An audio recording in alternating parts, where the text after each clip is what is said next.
Welcome back, everyone. It is week 18, our favorite week for DFS because it's just disgusting all across the slate. But we have thoughts and hopefully some winners for you this week. We have 13 games in the main slate, so without wasting any time, it's not get tilted as soon as I find the intro. All right, let's go.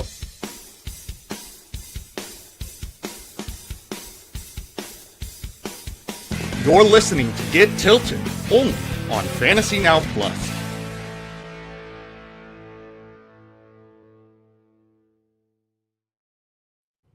Alrighty, hello everyone. I'm your host Brian Rockwood. Alongside me, as always, Tim Holstad, and we are here to bring you the latest and greatest in DFS this week. And we couldn't be more excited. This is what you play for. It's people benching starters. It's teams trying to figure out what they got in the rookie, and we get to find so much value and hilarious just roster decisions to make in the last week of the regular season. Tim, I cannot wait to get your thoughts on some of these games because I know for a fact that as a true dynasty sicko out there, there's some names that you have highlighted. Yeah, there's going to be a lot of learning names for folks this week. And what's crazy and somewhat unfortunate, but can't really be helped, is that we don't even really have that comprehensive of a list to give you. There's going to be so much that is announced an hour and a half before kickoff on Sunday on the early slate, and you're going to have to make some very quick pivots and decisions, and we will try and do our best to kind of line you up with that here as well as we can.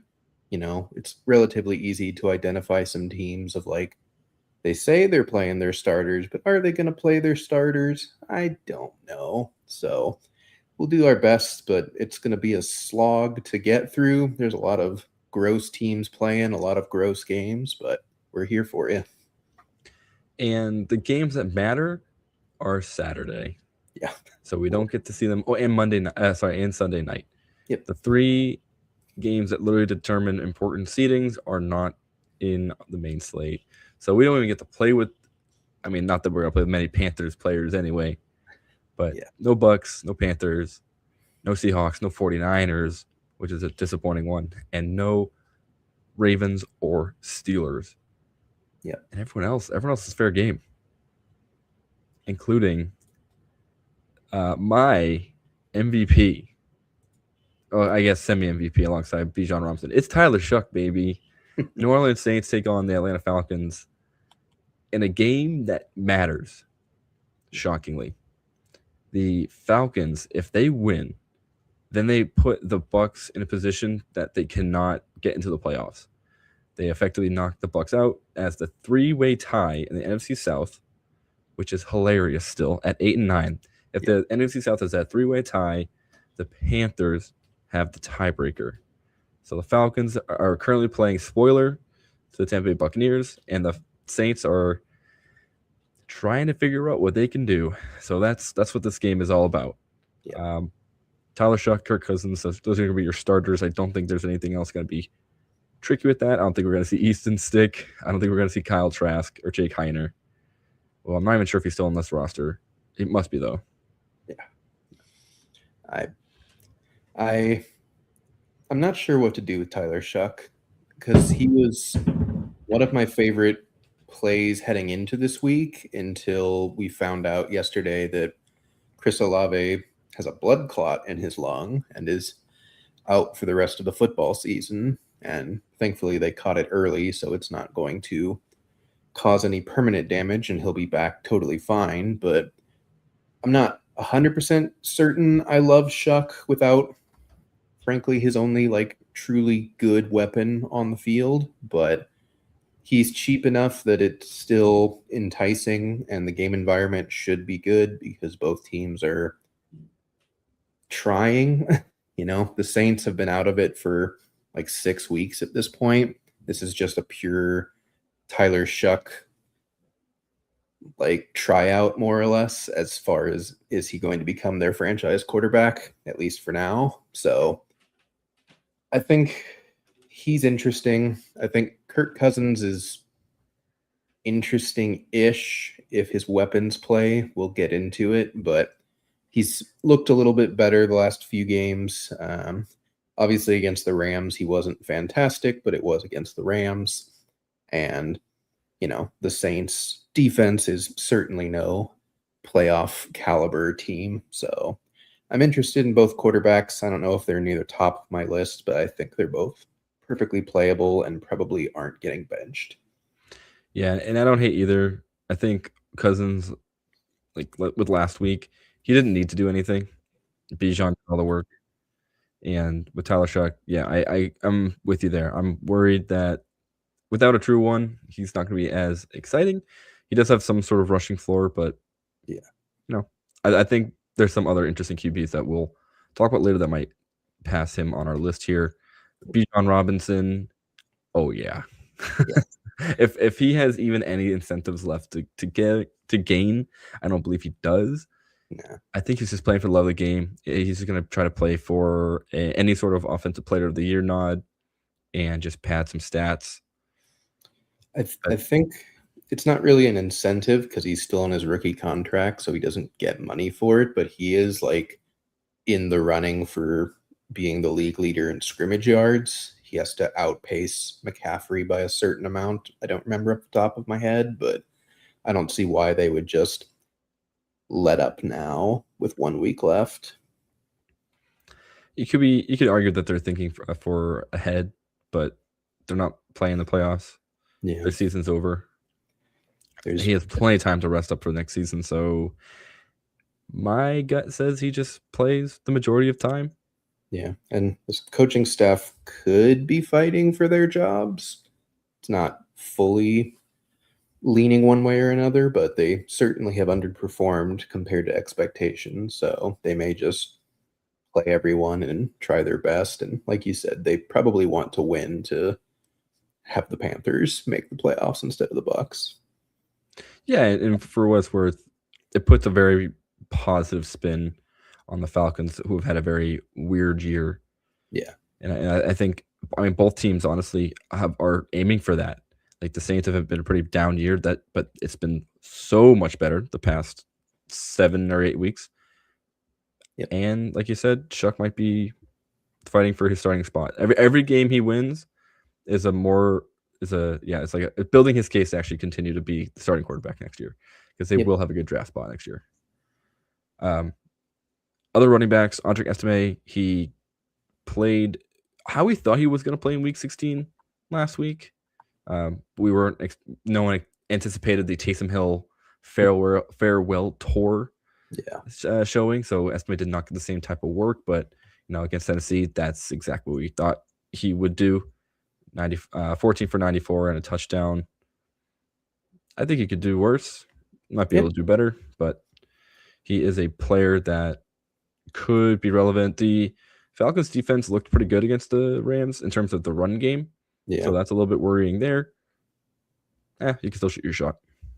I don't know if I don't think we should touch Evan Hull. Yeah. And that's it. For the wide receiver positions, I don't want to play Drake London. I don't really want to play Darnell Mooney. Yeah. They're both questionable. Kirk Cousins doesn't really throw to either of them at this point for whatever reason. So they might hurt you, but I don't really want to put American dollars on betting that either of them figure it out in the last week of the season. And really, if he's going to pick one player to throw to that not named Kyle Pitts, it's David Sills. Sorry. I don't know what is going on. I don't know why they have a connection that they do, but they do. And it has been not super exciting. So we can go ahead and pass on that. In terms of the Saints pass catchers, Kevin Austin Jr. This is it. Well, yeah. I mean, even with Olave last week, he played 80% of snaps. Devon Bailey is also on IR. So they are down to, what is that, their wide receiver 4 at this point. as their wide receiver one. He showed last week that he has the juice to get there. He can break a big one. It's thin, but he's 3,400. There's going to be a lot of guys like this on the slate, so buckle up. But I think he's one of the safer ones because there's no chance he's getting pulled. There's always a chance someone else gets the target instead. You see the relic of times long gone of Dante Pettis floating around down there. But for the most part, it's someone's going to have to catch passes.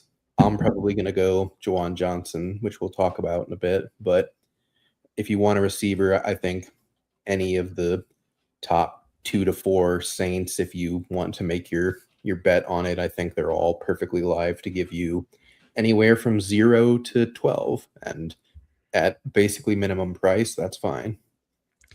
Yeah, of most teams here, I think this is the wide receiver room that is the most easy to skip. I think we can move on from this one pretty dang quick. Because I think you're absolutely right. I think Juwan Johnson is the biggest benefactor of a missing Olave.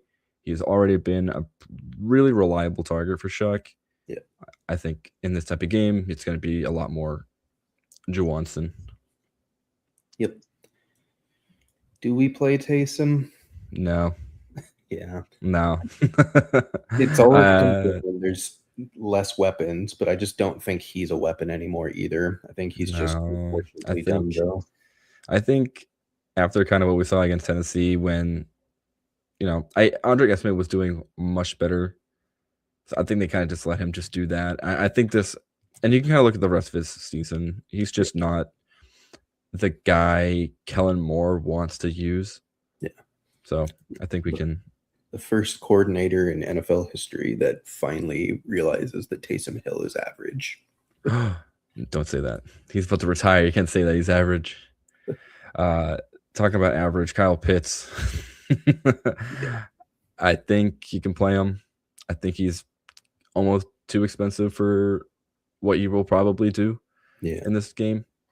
But he's interesting if London and Mooney both miss, or even if mostly just London misses. I think I'm more interested, but I'm afraid that they're all going to cannibalize each other in a not pass heavy offense that's not that interested in throwing the ball.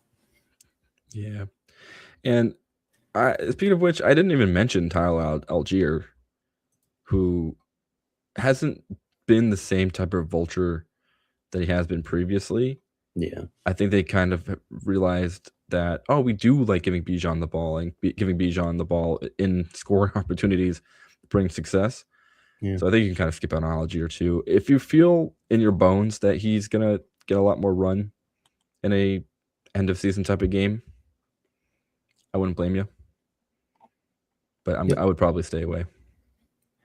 Just we'll point out that they've won 3 straight games, and he's done, outside of the Arizona game, he's done basically nothing in those 3 straight games. It's almost like there's some kind of correlation there.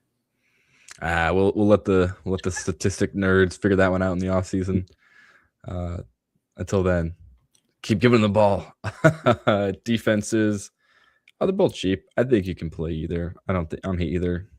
Yeah. Defense this week is going to be totally random. Like, there's so many starters sitting. There's so few teams actually trying. Like, you could easily say that the $2,000 defense could score as much as the $3,500 defense, pretty conceivably. So I think just pick a home team, favored, whatever's cheapest to put in your lineup, and then just accept whatever results are going outside of a couple plays that we'll highlight. Yep.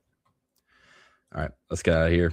Let's go into sunny Cincinnati, where the Bengals are taking on the Cleveland Browns. Joe Burrow is playing. Shedeur Sanders is playing. I don't know if I'm playing either. Joe Burrow has been on fire, but at the same time, I don't know how much they care about this game in particular. I mean, enough to start them and play them. So I think I'm just going to accept that there is some slight sit down risk and just play Burrow and see if he just gets there with Chase and Higgins. And if I'm wrong, that's a hill I would much rather die on than trying to play some darts with some of these wide receiver 4s and quarterback 2s that we'll talk about. Yeah, I think this is kind of going to set the stage for a couple other games about let's just play the good QBs. Yeah. I think for most of your lineups, when you have the option to play Burrow or Tyler Huntley, even though I think Lamar's playing, that's even a bad example. I said Baltimore's not playing. If you're going to play Joe Burrow or Riley Leonard, who we'll talk about in just 1 second, I think the answer is rather clear. Shooter has not been fantasy viable outside of week 14. I think this is we have enough sample size to realize this is kind of who he is. Yeah. He is an average pocket passer who will not necessarily lose you the game, but he certainly won't really take over and win you a game, which is unfortunate. That was kind of his, not trump card per se, but his selling point. Yeah. And that's that. I know Cincinnati is a very bad defense. Yeah. Don't get me wrong. But I don't know if we care because Harold Fannin is out. And David Njoku. And that's Judkins as well. Yeah, like they're down every single weapon except for Jerry Jeudy. I'm not sure if Shedeur can get there even against a bad defense. And if he does, I couldn't tell you who it's going to be to outside of like the easy guess of Jerry Jeudy, but it's never easy when it comes to Jerry Jeudy. Just truly that one blip last season with him and Jameis Winston really fooled us all. Yep. He was like, I'm not a Jag. Steve Smith is wrong. I'm the dude. And he got exposed once again. Yep. That's okay. Because I don't know how many people are relying on Jerry Jeudy this season, especially in DFS. Running back Chase Brown, this feels like a smash to me. If we're all just playing our starters, he has been on fire the past few weeks. I love it. He's expensive now, but that's kind of worth it. This Cleveland defense has not been good against running backs. And I feel like Chase Brown is just going to continue to be good. Like, just kind of continue to keep his streak going here. Yeah. He's still scary. He still gets subbed off for Samaje Perine way too much, but he's kind of proved in the last few weeks and really ever since Joe Burrow came back that it doesn't really matter for him. He's still scoring touchdowns. He's getting valuable opportunities in what is supposed to be a high-octane offense and sometimes is a high-octane offense. So he's a little pricey, but there's so many cheap options on this slate that he's one of the running backs where it's perfectly conceivable to pay up for him a little bit. I'm also pretty interested in Dylan Sampson. Yeah. I was just going to say the same thing. Yeah. Like the usage last week was odd, but I'm going to tell myself that was because it was his first week off of injury. And now that he's another week back healthier against a very bad Cincinnati run defense, the hope is that, Sampson can give you 12 to 15 carries. And the big thing, though, is with Fannin gone and with Njoku gone, the hope is that Sampson is also the check down target for Shedeur. And if that's the case, he could give you what he gave you in week 1 way back in the day with Joe Flacco, which was, a healthy amount of targets, healthy amount of yards. He didn't get a touchdown. If he had gotten a touchdown, he would have nuked. So it's possible. It's against the same team. I don't know if it's fully replicated, but it's something I'm interested in for his price tag. I dig it. I do think there might be a lot of checkdowns in this one, and we have seen Sampson be able to take it to the house. He had his 66-yard touchdown against the Raiders in Shedeur's opening game, and he did it again, at least another 30-yard scamper against Tennessee. There is some upside here, and that is an interesting play. I don't think Rocket Sanders is any good. Nah. I think we can kind of ignore that, unfortunately. What could have been. He might vulture a touchdown, which would be annoying, but you don't want to play someone on the hope they vulture a touchdown. Wide receiver, Jamar Chase, no explanation needed. I think if you're playing Burrow, you're playing Chase. Yep. I think, like you said, T. Higgins, also an excellent play. Cheap Jerry, Higgins. is it cheap too for 6? Yeah, 6K. Like, he's normally hovering in the 65, 7K range. So I like them both. Like They know something we don't. What do you know, DK?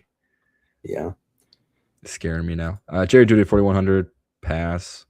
It's Yep. still playing cheap, but no thank you. Yeah, and like you said, everyone else not as exciting. Yoshivas, not as exciting. Cedric Tillman is the only other Cleveland. Oh, Isaiah Bond. Like, they're all interesting in theory, and then you just remember how it just usually doesn't work. So you're like, well, nah. Yeah, the amount of times that he just gets a deep shot and it just misses, and that's it for Isaiah Bond, that kind of puts the nail in the casket on that one. Yep. It's worth noting, of course, has nothing to do with DFS, but Myles Garrett is going for the sack record in this game. They will probably be blitzing a lot. They will probably be mixing up ways to get Garrett as many good looks as possible because they tried the straight Garrett lines up 15 yards out to the right of the zone and bull rushes Rodgers thing, and it didn't work. So I imagine that they're going to actually like try and scheme him up a sack and let his talent do the rest. So a lot of blitzing also means a lot of Joe Burrow having deep shots, having one-on-one coverages. So another reason why I'm pretty interested in the Bengals this week, especially if they're actually going to try like they're claiming they will. So I don't think either defense is really in play. We skipped over tight ends because none of them are in play. Right. This is nothing going on here. I'll just quickly I show you.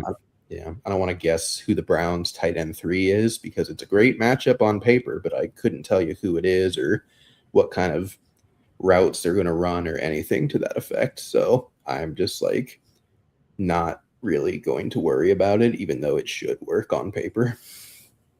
If someone, whoa, hold on. What's going on here, Sal Canella? He had 4 targets when Harold Fana went down. What is happening here, huh? Oh, there's nothing going on here. Wait, Blake Whitehead, 1 target. All right, we found him. We found him. This is the guy. Sal Canella, lock him in. Stone Min, 250. Be my guest. If you win with that, good. All the more props. I'm gonna just tagging everybody. Be like, you cannot believe you only got this info from Get Tilted. All right. Sorry. Last thing about defenses. I hopped over to tight ends real quick. Yeah. I agree with you. I don't want to play either. I don't want to gamble on the Browns defense against the Bengals. And no shot am I guessing the Bengals defense.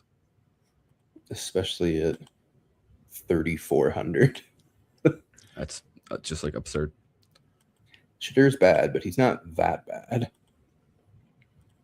Yeah, it just helps us remove an option from our pool of players.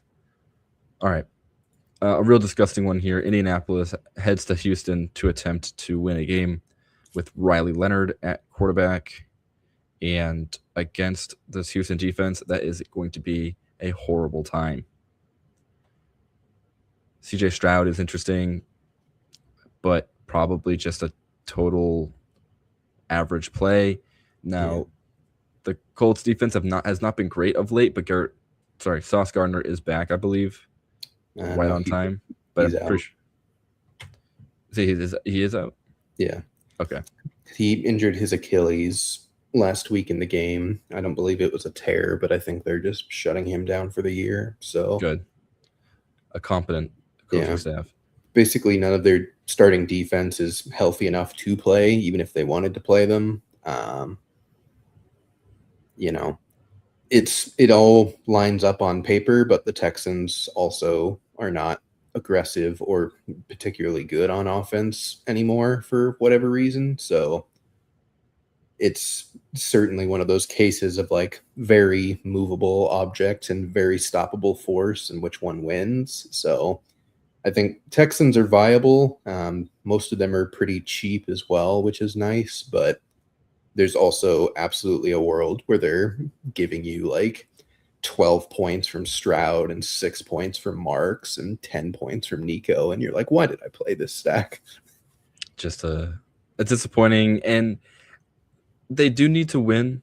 So like there is a world where Houston gets the 1 seed, and that starts with them winning, but they also need Jacksonville to lose, and then they also need New England. No, I don't think they get the 1 seed, but they could win the division. Yeah, win the division. So they can get as high as the 3 seed, I believe. Yep. Still worth it. Still going to play it out. So Stroud, like you said, he's playable, but there's a sad floor that you could hit. Yeah. Now, here in our notes, just checking over here, Nick Chubb, 94 rush yards away from $250,000. Yes. Do you believe that they will force that? Like, do you think the Texans will then feed him the ball to a point to get to 94? I think it's possible. I think their like ideal game plan is he mixes in with Marks. They run up the score to hilarious amounts as quickly as possible to kind of quote unquote end the game. And then they just hand the ball to Chubb over and over and over again to try and get him that. If it's not going that way, then I don't think they even touch that with a 10-foot pole. So I would say he's pretty risky, especially considering it's all rushing yards. So like that's not even really that valuable on DraftKings. He would need to break 100 for us to even care. So, he's thin, he's cheap, so it's not like backbreaking if it misses, but I probably personally won't chase it. It is just interesting to note for sure. Yeah. And with Marks being back healthy, I think they'll just continue to do the gross thing of rotating through the running backs. I even think Jawar Jordan got some work last week too. Yeah, he had 8 attempts. Yeah, this is now suddenly a very gross backfield to try and gamble on. And on the opposite side, Jonathan Taylor is him, but so does everyone in the stadium knows where the ball's going to go. Yeah. He's still interesting, though, because we'll talk about it later. He is in a 2-horse race between himself and James Cook for the rushing yards leader in the NFL this season.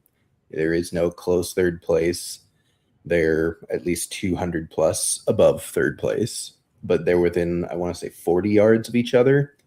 Now, JT goes first, and James Cook is in the afternoon slate.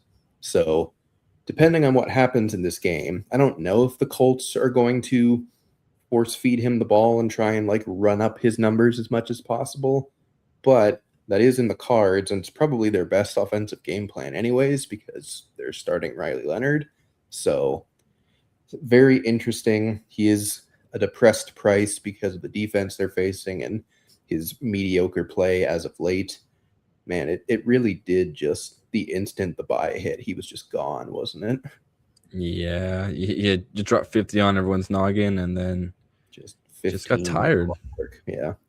So I'm going to very specifically build a lineup where I have JT and Cook in it, and I'll be watching what JT does in the early window, because if he goes off, then Cook is also likely to go off in the late window, because the Bills coaching staff really wants James Cook to have the rushing yards league lead on the season for some reason and have like publicly announced that.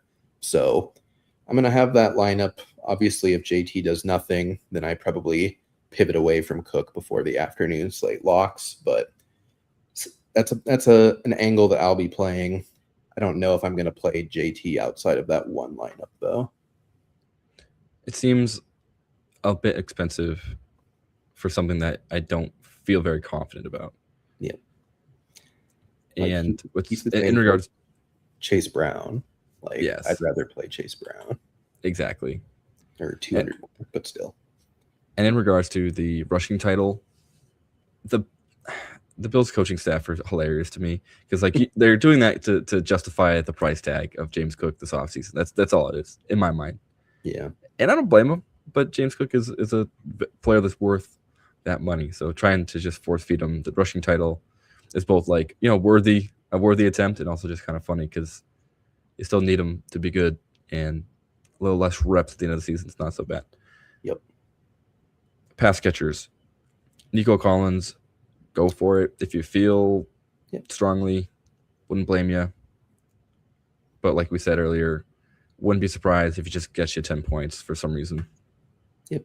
But no sauce makes it at least more fun in theory. So I don't know if I'm going to stack with him. I might just have him as a one-off floating around in a lineup, to be honest.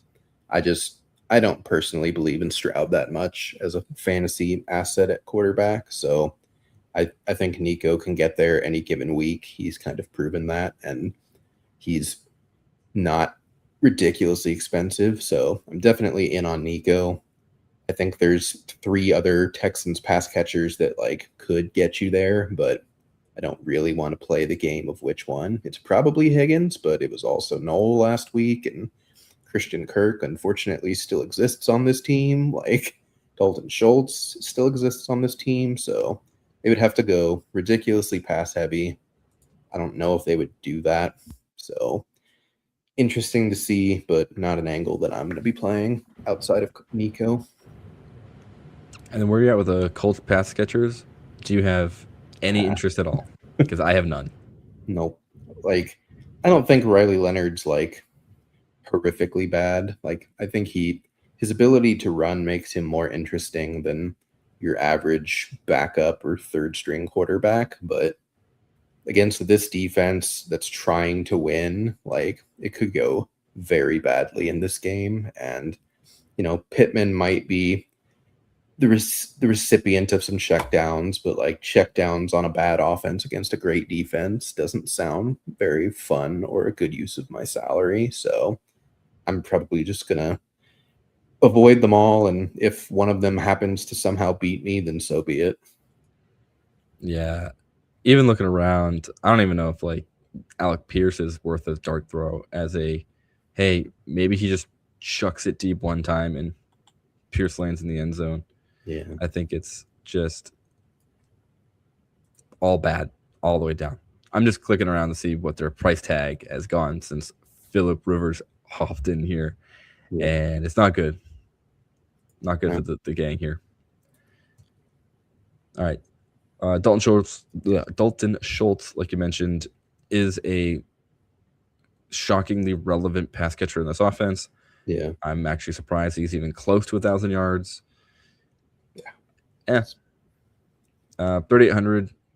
Same as always. Fine. Just a tight end who will probably get you a decent amount of points. Now, Tyler Warren, I think I'm out on. Yeah. I think this one is just a tad expensive, despite being probably someone Riley Leonard's going to look at a lot.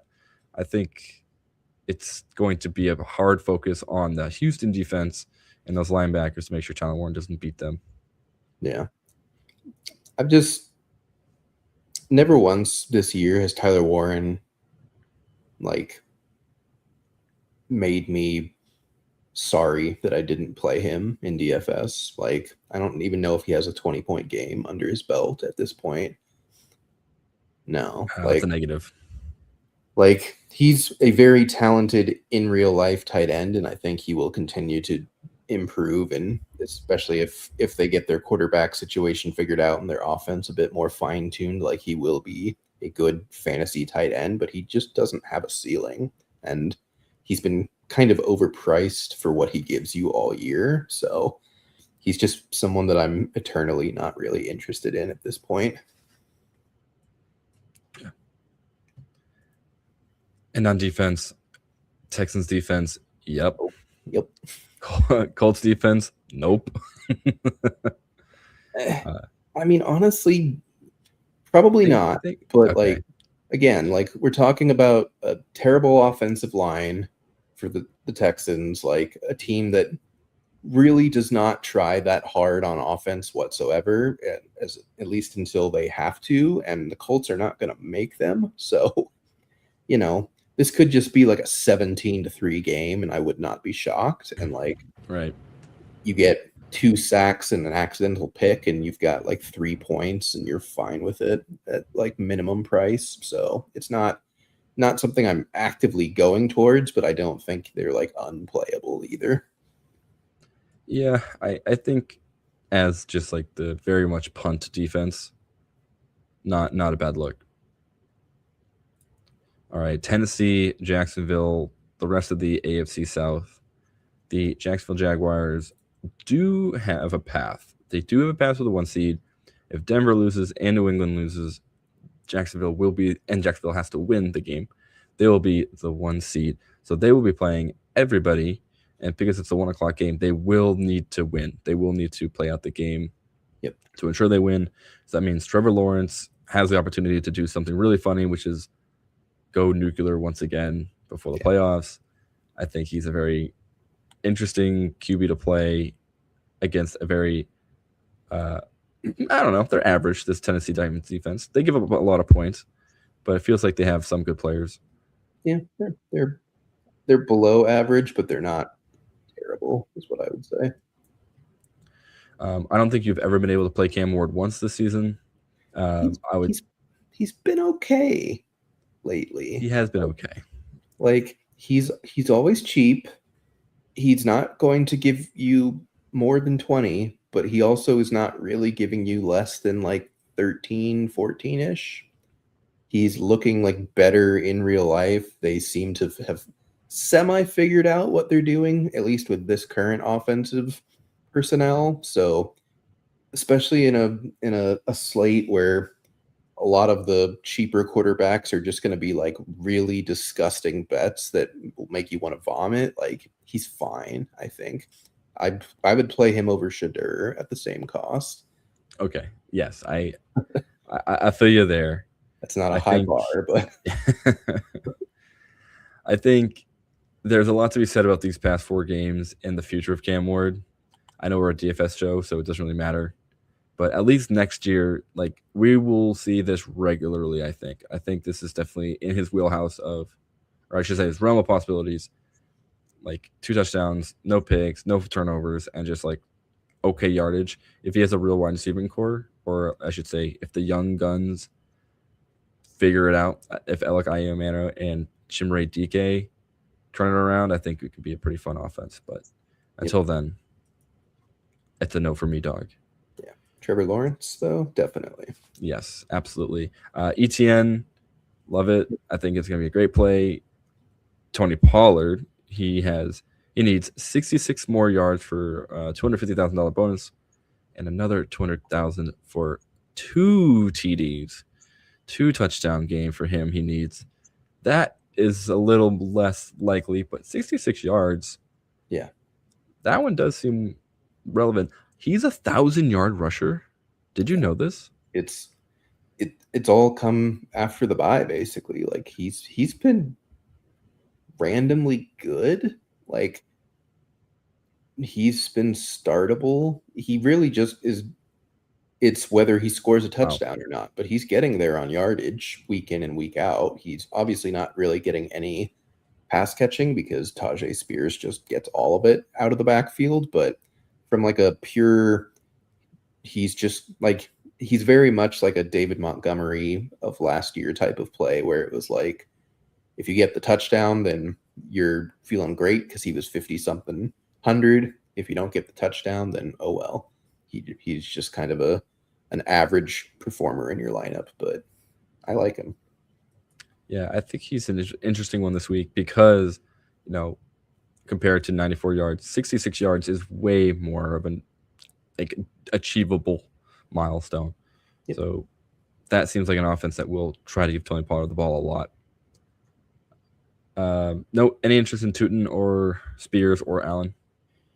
Tootin is interesting, especially if the Jags get up big early, which is very possible with how their offense has been playing. Like you could see a world where he just has the majority of the backfield for like the entire second half and has also gotten a couple touches mixing in the first half. So there's probably some better, cheaper bets on the slate, but I also don't hate Tootin either. Is like especially if you're like trying to get really weird in like the Millie Maker, like a huge contest where you're gonna have to like just accidentally find the perfect lineup. Like he's one of those guys that just has the skill set to do that, and it's against an opponent that is very liable to give that up. So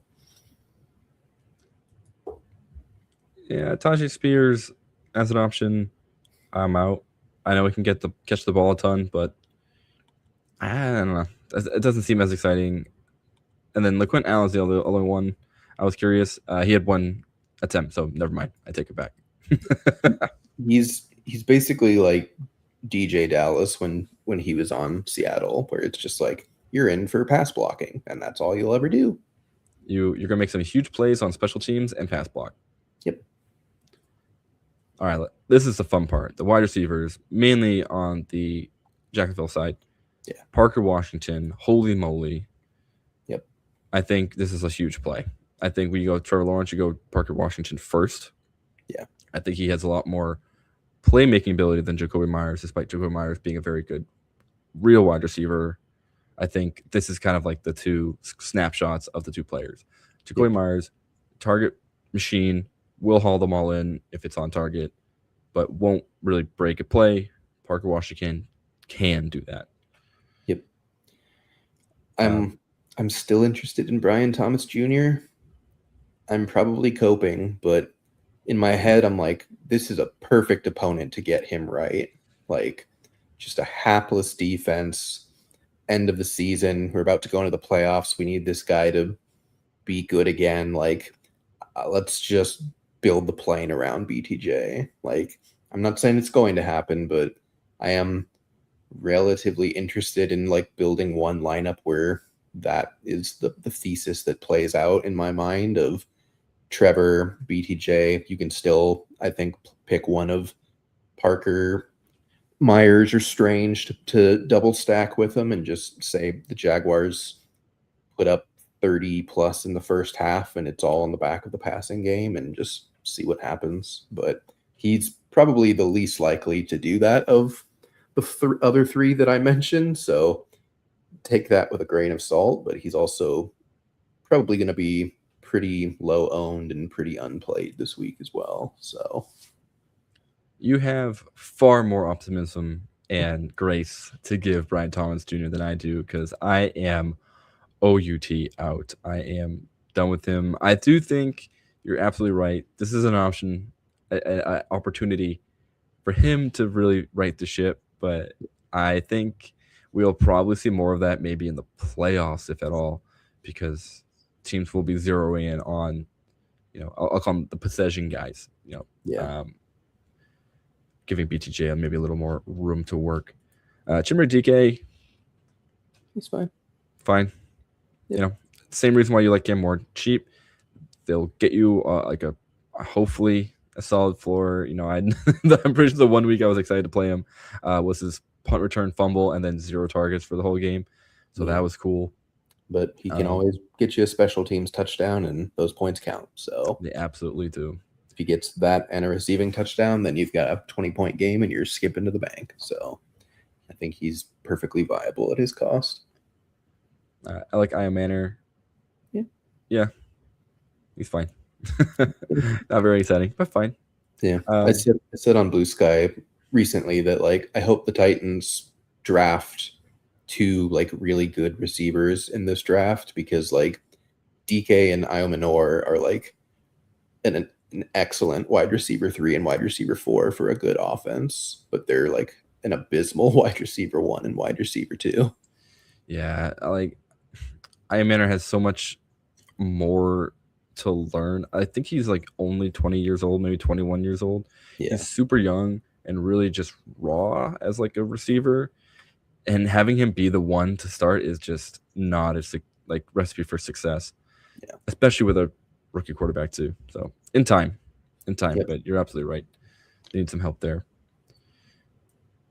Tight end, Gunnar Helm, gone. So that means it's Bretton Strange and Jigga Conquo. I am very happen. interested in Chig. It's that time of year. It's that time of year. He always does this. Every year. Yep. Like every year he does this, he just becomes like the lead target in the last 4 weeks of the season. His only competition is out for the game. They're going to have to throw because Jacksonville's trying to win. Like, he's cheap. You don't have to stack him mercifully. So I think Chig is one of my favorite plays. I think Bretton Strange is probably like in a secondary tier of like good plays, but it's a little bit of a thinner bet with so many mouths to feed. But when he gets there, he gets there. So perfectly viable. I think both are in play for sure. Honestly, no more notes because that's exactly what I feel. I think both players are fine. They're cheap enough. I think they can fit in pretty much any roster unstacked. Nothing to dislike between the two players. Defenses, Jags are 4K. I'll play Man. You're playing them anyway? Yeah. Yeah. Their defense is kind of low-key been like part of the reason that they've been so successful lately. Like everyone's focusing on Trevor, but they have also had some pretty good defensive performances. Like they're relatively healthy outside of the corner position, and Tennessee's not really positioned to be able to take advantage of that. So good against the run. They cause the most turnovers in football by a lot. So definitely they could easily give you double digits, I think. And there's a lot of savings to be had. So I don't think spending up on defense is necessarily going to like be impossible to do this week like it has been in the past. Yeah. No, I think this Jags defense is going to be the reason why they have any shot to really go deep in the playoffs. And, the offense, as long as it stays competent, honestly, a pretty scary team to face off. It's weird to say. I know. Don't play the Titans defense. They're very, very, very cheap, but this is not your normal version of Trevor Lawrence. This is upgraded Trevor Lawrence, and upgraded Trevor Lawrence is not making mistakes like this regular is advanced T-Law. Yeah. This is second iteration of Trevor Lawrence. Oh god. This game's gonna be interesting. Green Bay heads to Minnesota, and see these two names. Well, I lied. No, just kidding. This player is playing. Yeah, inexplicably. I thought it was his throwing hand that was broke. It is. Okay. He's playing through everybody. Here we go. Kevin O'Connell is cooking again. He doesn't care if his quarterbacks are made out of glass. They're just going in. Can you hold the shield? You're going to war, JJ McCarthy. Yeah. But welcome. Yeah. Welcome back. As a Cardinals fan, I can tell you right now, do not play a single Packer. Don't think about it. I don't care if someone's talented and the guys ahead of them are gone. Do not do it. He is woefully bad. Like, he is a running back more than a quarterback.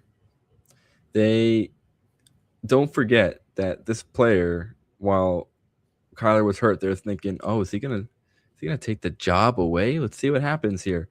Well, he threw four passes last week, one of which was intercepted. So truly, all you need to know about Clayton Tune is that he is simply not viable for the NFL. The Vikings defense. Exactly. Yeah. Is there anyone you're playing in this game legitimately? On either side? No. Yes. No, there's simply just not a shot I could play anybody with confidence. Like even Emmanuel Wilson, who was going to be someone I was like kind of looking forward to if it was Malik Willis. Yeah. No. Like, he might sit out too. It might be Chris Brooks. And then someone said Ty Chandler is going to get the main looks this week. I mean, Jordan Mason is healthy, so that'd be weird if it was Ty Chandler. Aaron Jones is for sure out, but I'm pretty sure Jordan Mason is definitely healthy. But I mean, they could still give it to Ty Chandler. But if it was just Jordan Mason, I'd be interested. Not like no, I don't think he's like a smash play, but like he is at least talented enough if he got the whole backfield to do something. And Right. Packers defense is sitting most of their starters, and I don't know. Vikings running back is like the only spot. Not the only spot. We have to talk about Justin Jefferson again. No, we don't. Yes, I don't we think. do. I don't think. Okay. All right. Sorry. We'll finish up running backs first, and then we'll argue about Jetters. Just Mason is interesting if he's getting all the work, but if we don't know if he's getting all the work, he's not interesting whatsoever. So that might be like very risky to play because they're probably not going to announce it ahead of time. It's like, hey, Mason's the lead back today. And even when he is the lead back, like in the games that Aaron Jones is out, like Xavier Scott has gotten a bunch of work. I feel like they don't necessarily want it to be just Mason, which is interesting because they traded for him. Yeah. And, they paid not a zero amount of dollars to get him. Yeah. But it's just one of those seasons, right? They are inexplicably 8-8 Minnesota. They have a chance to finish above 500 against Clayton Tune. Yeah. And that's just where the NFL is in 2025. It's wild that the entire NFC North could finish above 500. The anti-AFC North. Yeah. Or anti-NFC South. Or the NFC South. Let's donate a couple. Let's swap division. All right. Fine. Let's talk Justin Jefferson. I see now. He's 5,800. If it was Max Brosmer, we wouldn't be having this conversation. But it is JJ McCarthy. He is not a good quarterback, but he is competent. It hasn't statistically been better, but he has looked better since coming back. That's why they're winning so many games in a row all of a sudden. Like he's not just like laughably bad anymore. He just isn't on the same page with Jefferson. But one thing also, 947 receiving yards. You can bet that they probably want to get him to 1,000. So that's at least 53. 2 touchdowns is horrifically scary, but I think this could easily be a game against the backup Green Bay Packers where they're just like, okay, McCarthy, you're playing pitch and catch with Jefferson all day. We're going to get him open. You're going to look at him first on every route. And he could just go for 30. Is he going to? Probably not, but he could. And at 5,800, I'm okay with could, because he also could give you 18 and you're totally fine with that at that price tag. Well, what's crazy too is that I don't even know if I'm at 12 per se at 5,800. It's not my favorite. It wouldn't be the best, but man, it has been so horrible to watch Justin Jefferson be just visibly upset every week. Yep. And I don't know. Yeah, you're right. I think trying to get them to 1,000 is just enough. And again, if the Packers were playing their starters, I would have no interest. If it was Max Brosmer, I would have no interest. We're in a dome. We're in Minnesota. McCarthy's back.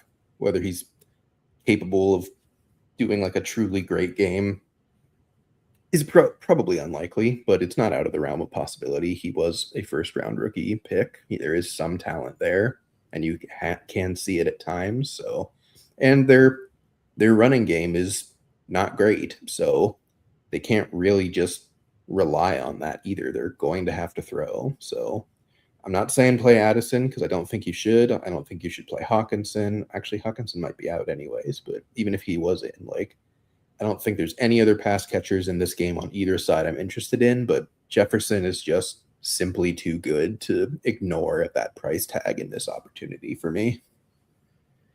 All right. You convinced me. But everyone else is just a full fade, just ignore. The Minnesota Vikings defense is very, very, very, very, very, very good. They stopped a mostly healthy Detroit Lions offense. Their O-line is in shambles, so that's why Goff dropped the ball 5 times. Yep. But this is not the Detroit Lions. They are not strong enough. Clayton Tune does not jerk off. Don't get tempted to play Matthew Golden at 3,800. Doesn't matter how many Packers wide receivers are sitting and how many talented ones are still playing. don't care. Like, just it's Clayton Tune. Even if it's Malik Willis, I don't know if I'm particularly that interested because they're just going to blitz the crap out of them. And I don't know if I trust Malik Willis against an aggressive blitzing defense with most of his top weapons gone. And himself being a little banged up. Yep. Yeah, hard pass for me. Yeah, Hawk is out, leaving Josh Oliver to be the main option here. I did have a couple lineups with him last week. Oops. Yeah. Pass. And same thing. Verbatim what we said about the wide receivers, tight ends, pass. I don't even think. No, John Fitzpatrick's on the IR. No. Yeah, just pass on everything except for defenses. Yeah. Defense. Truly, there's no way. Yeah, because when they made the salaries, it wasn't certain that the Packers were not playing their starters. So that's a good point. Yeah, so this is like your most highly rostered, I think, player across the entire slate is my guess. Yep. It's probably going to be the most popular defense on the slate, and I think it should be. And it will probably not disappoint. You're going to get sacks for sure, and probably at least one pick. Probably a fumble. Yeah. All right. Dallas heads to MetLife Field against the New York Football Giants. Allegedly, Dak Prescott is playing in this game. For some reason. I do not know how long he will be playing in this game, but Jerry Jones has said Dak will play at least some of it.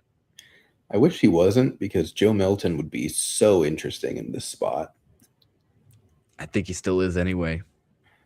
You'd play him even though he's not guaranteed to like give you a full game? No.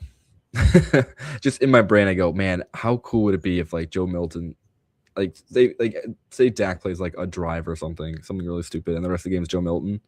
Like that seems fun to me. Yeah. Between him and then Kevontae Turpin.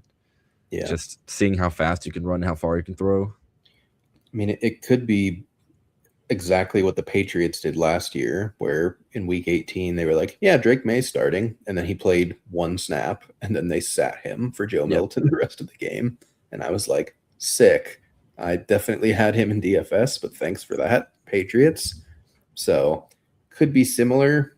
I don't know. I don't think Dak has any kind of like starting streak. He's injured too much to really be involved in that, but they're claiming they're going to play starters. I don't know if I trust it enough. And also, like, they have two wide receivers that like are so ridiculously talented and also just could not care less about this season now. So I don't know if I want to play them anyways, even though they're in a spot where they should smash. I just don't know if I want to do it. And I don't think the salary really lets us gamble on that either, right? Like 7,300, 7,200 between Lamb and Pickens. That I could see this game truly being, all right, Dak in, you're out, whatever. Or like first quarter, Cowboys are playing starters and they get benched because like we're not getting anybody hurt for next season. And Lamb and Pickens have like 3 catches for 20 yards each. Yep. So at 7K, no thank you, pass. Now, on the Giants side, Dart is playing. Yeah. Again, I think you absolutely can play him. Yeah. It's less fun because his top 2 options are out in this game. Wandale and Theo Johnson are both out. But it's also the Cowboys defense, so it might not really matter. It's more of like, I don't know if he's stackable, but the rushing upside and just the lack of quality of the Dallas defense is so good that I think you should just play Dart anyways. And he's not that expensive, so I think he's a good play. I don't know how much like true upside there is without his weapons, but I think he's got a very safe floor with some upside built in for sure. I think he's a great cash game quarterback at worst. Yeah, I think just having the ability to score 2 touchdowns on the ground is enough to say it's fine. No Wandale, it's okay. I'm not too worried. And for what it's worth, he does like to pass the ball to Tyrone Tracy and to Devin Singletary, not as much, but at least there's some hope to pass the ball a little bit. And then we'll talk about wide receivers in a second, because I'm not sure if we can ever trust Darius Slayton, but he's at least a name you could say out loud that says, okay, he could play football. Yep. He was kind of sad last week. That's a bummer. So maybe not. Maybe Tracy's not as exciting. But again, Dallas Cowboys defense. Yeah. Kind of a good sell for anything. He just didn't score a touchdown, really. Like, that's all. He got the workload. He got the yardage. He just didn't score the touchdown, and Singletary did. So, yeah, pick one. I would say choose your poison. If you want something a little cheaper, save money, you can go Singletary. I do think Tyrone Tracy will still get the bulk of the work, most opportunities. So, both fine. But here we go. Now it's time for the best conversation. All righty. All right, buckle in, folks. It's the rookies over in Dallas. Malik Davis and Javonte Williams are out. So that means we have the rookie from Texas or the rookie from Clemson, right? Phil Maffa is from Clemson. Is he Syracuse? Syracuse. You're right, Syracuse. Clemson was... No, he is Clemson because LeQuint Allen was Syracuse. It doesn't matter because Phil Maffa is apparently still on IR, but he's questionable. I think he can be activated still. But also, like, if you read the blurb from DraftKings, if you've listened to some of the talk on Jaden Blue, he will be the main back, according to what Dallas is reporting. So I think Maffa might be a thorn in the side of Jaden Blue, but also, like, he has not played this entire season. Phil Maffa hasn't. Like, he's been on IR the entire time up until right this second. So it would be very weird for them to have him on IR for 17 weeks, bring him back for week 18, and give him a heavy workload. So I think it's going to be pretty heavy Jaden Blue. I don't know. Do they have Deuce Vaughn still? Like, might he factor into some silliness? They don't. I don't know where he went. They have Izzy, though. Interesting. I don't know if he's active. Yeah. I mean, it's probably going to be Abanikanda. Yeah. It's probably going to be Blue, probably more Hunter Lupke than we would like. This also makes me really think that Dak is not playing that much because he's going to have this running game for the whole game. So I don't know. I think Jaden Blue's very interesting. He's very cheap. The Giants are very bad defensively. So Blue is probably going to be relatively popular. I think I'm okay with that. I think he has game-breaking speed. I don't know if the talent is matched with it, but he at least has speed. And sometimes that's all that you need against bad defenses in a Week 18 matchup that no one cares about. So I like him. Yep, that was the only last point I wanted to add to. He is just fast as all heck, so he has the opportunity to make, those Trevion Henderson type of plays. Just one play, get you there. Yep. Wideouts, like we already talked about Landon Pickens, so that leaves us with Darius Slayton, Ryan Flournoy. Isaiah Hodgins? Yeah, no thank you. I mean, he gets targets when Wandale is out. I know I should take it back a second because he was like not ignored when Wandale was out. And that was with Jameis, I believe. That wasn't even with Dart. Yes, these were both with Jameis. Yeah. So, but no, I guess Wandale was there for both those games. Jameis just decided Hodgins was more interesting for reasons unknown. Okay. One of him and Slayton will probably have a good game, but I couldn't tell you which one. Like, it probably should be Slayton, but Slayton's just been bad all year and injured all year. So Flournoy is kind of interesting to me as well because he's going to play with the starters, but he might also play with the backups. And like Joe Milton to Flournoy sounds fine to me, and he's cheap. So he might like middle the road and like get some starter snaps and all the backup snaps if they eventually put in backups. So he's interesting to me at 38. All right, I'm convinced. I'm probably gonna play like $1 or $2 lineup. That's Joe Milton, Ryan Flournoy, Kavonte Turpin. It's so fun on paper. I don't know if this is actually worth playing, but I do think he might just get normal. See, the problem is he gets too many normal reps as like an offensive weapon, so maybe they don't play him a ton. He's so weird. Like, he's also not young. He's like 28. Yeah, I was Which, gonna say he's like approaching 30. yeah, like he's not like a young rookie or second year player just like trying to earn snaps. He's just like a random gadget Tavon Austin clone that they're just use for some reason. So he probably would play again. Like, I don't think he's like that essential to their plans. So I think he's also perfectly fine. For those really, really intense gamblers there, Kevontae Turbin's right there for you. Yep. Tight end's not as exciting. Jake Ferguson, same exact conversation with every other starter on the Dallas Cowboys.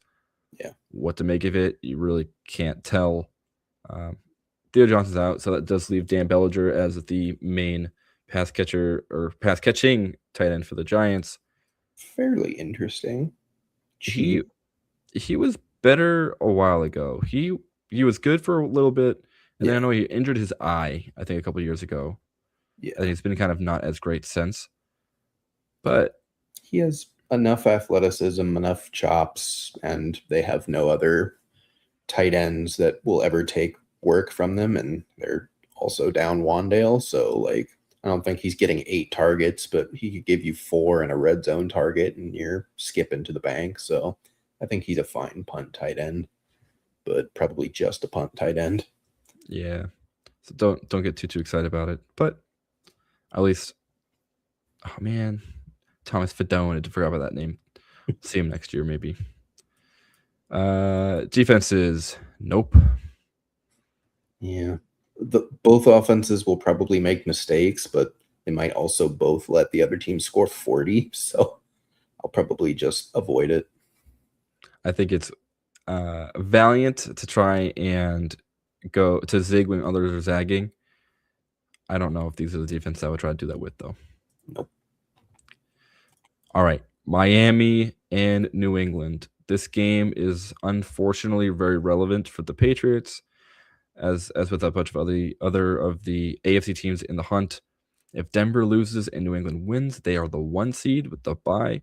So they will be playing to a point that they can say, all right, we are comfortably winning this game. So, folks, that means Drake May will be in this game for most of it because they play at the same time as Denver. I wouldn't say most of it. I'd say maybe they'll be playing for like a half, yeah.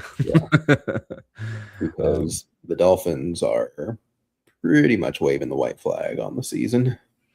What? You don't think Quinn Ewers can rise above and beat the Patriots at home? I sure don't, especially with no Devon Achane.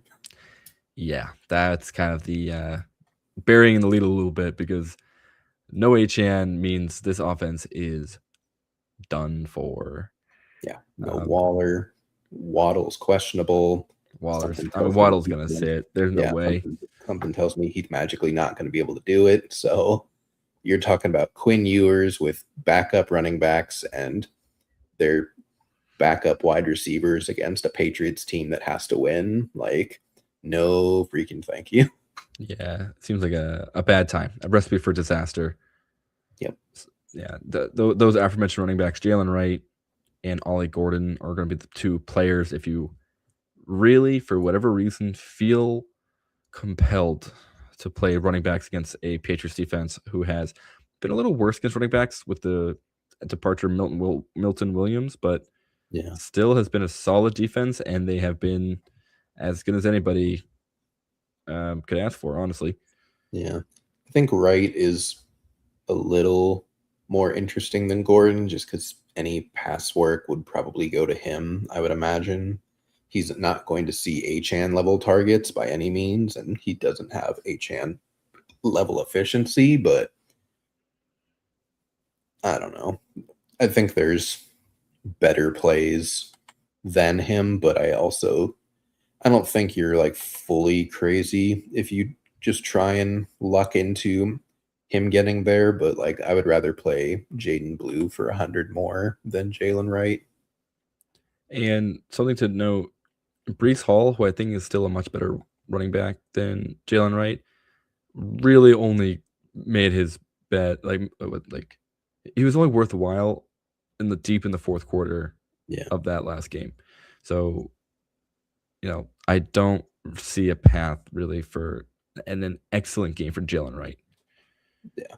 I mean, it could happen in this game, to be fair. Like, Patriots could just yank their starters by halftime on defense, and then you're at least feeling a little better about it. And it's not like the Dolphins have anyone to sit right for. So, again, I can see it. He doesn't make me excited by any stretch, but I think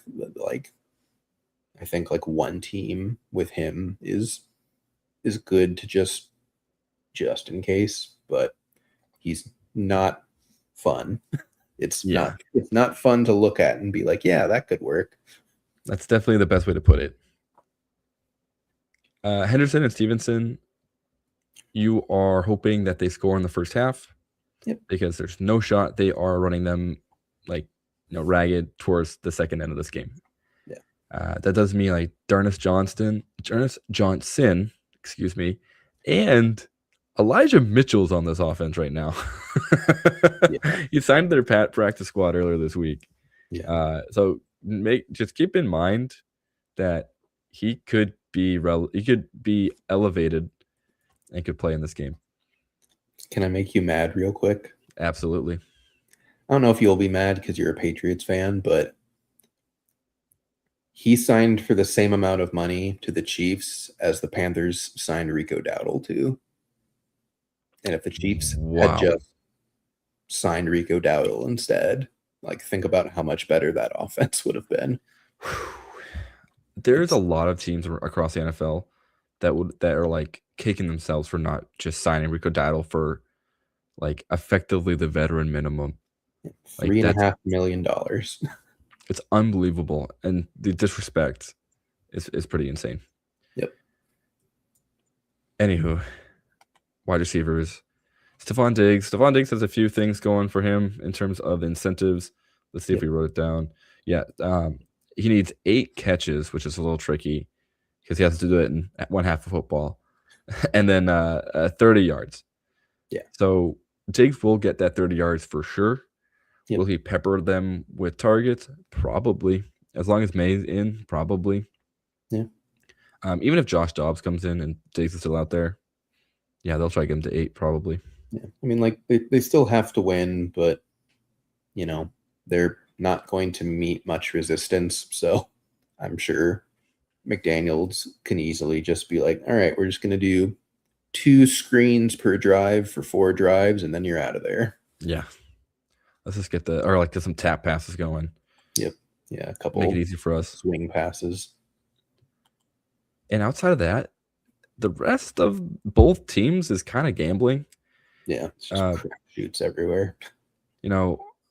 Kyle Williams, Efton Chisholm III. These are going to be the New England wide receivers in the second half that are probably going to get the most work. Yeah. How much do we care about that? Very little, but they are cheap.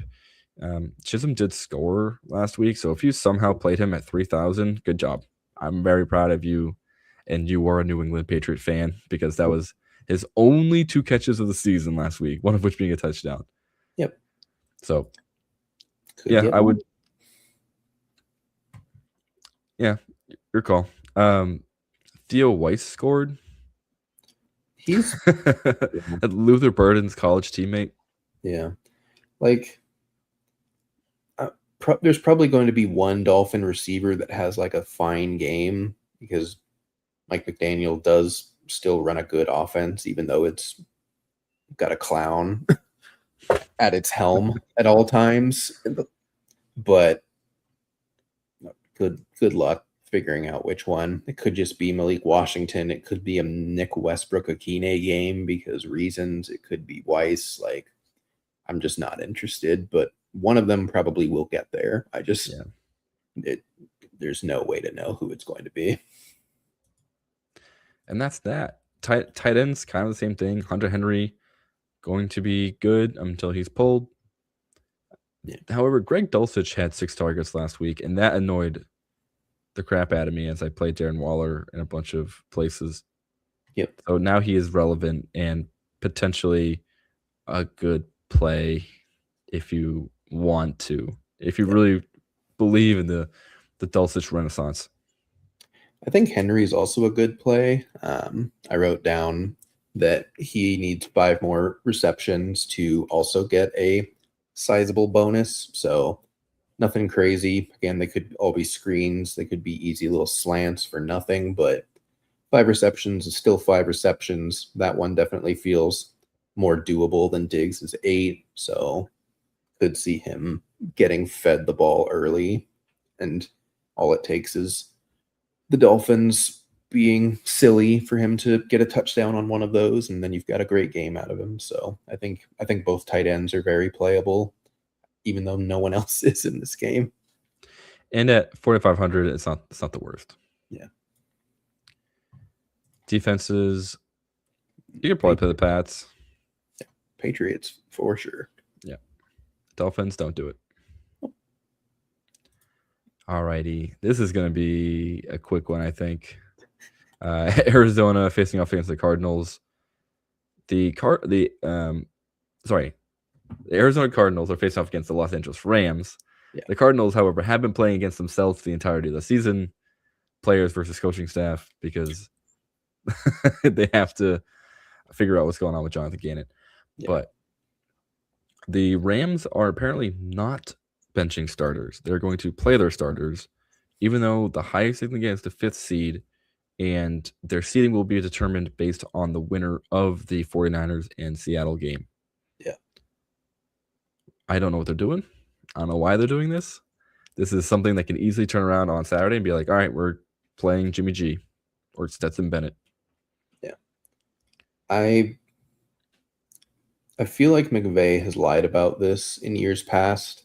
I would have to do some digging to confirm that, but something tells me that he's playing mind games and like is going to force the Cardinals to like game plan for their starters all week, and then they might play like a drive just to like keep their rhythm, and then they're done.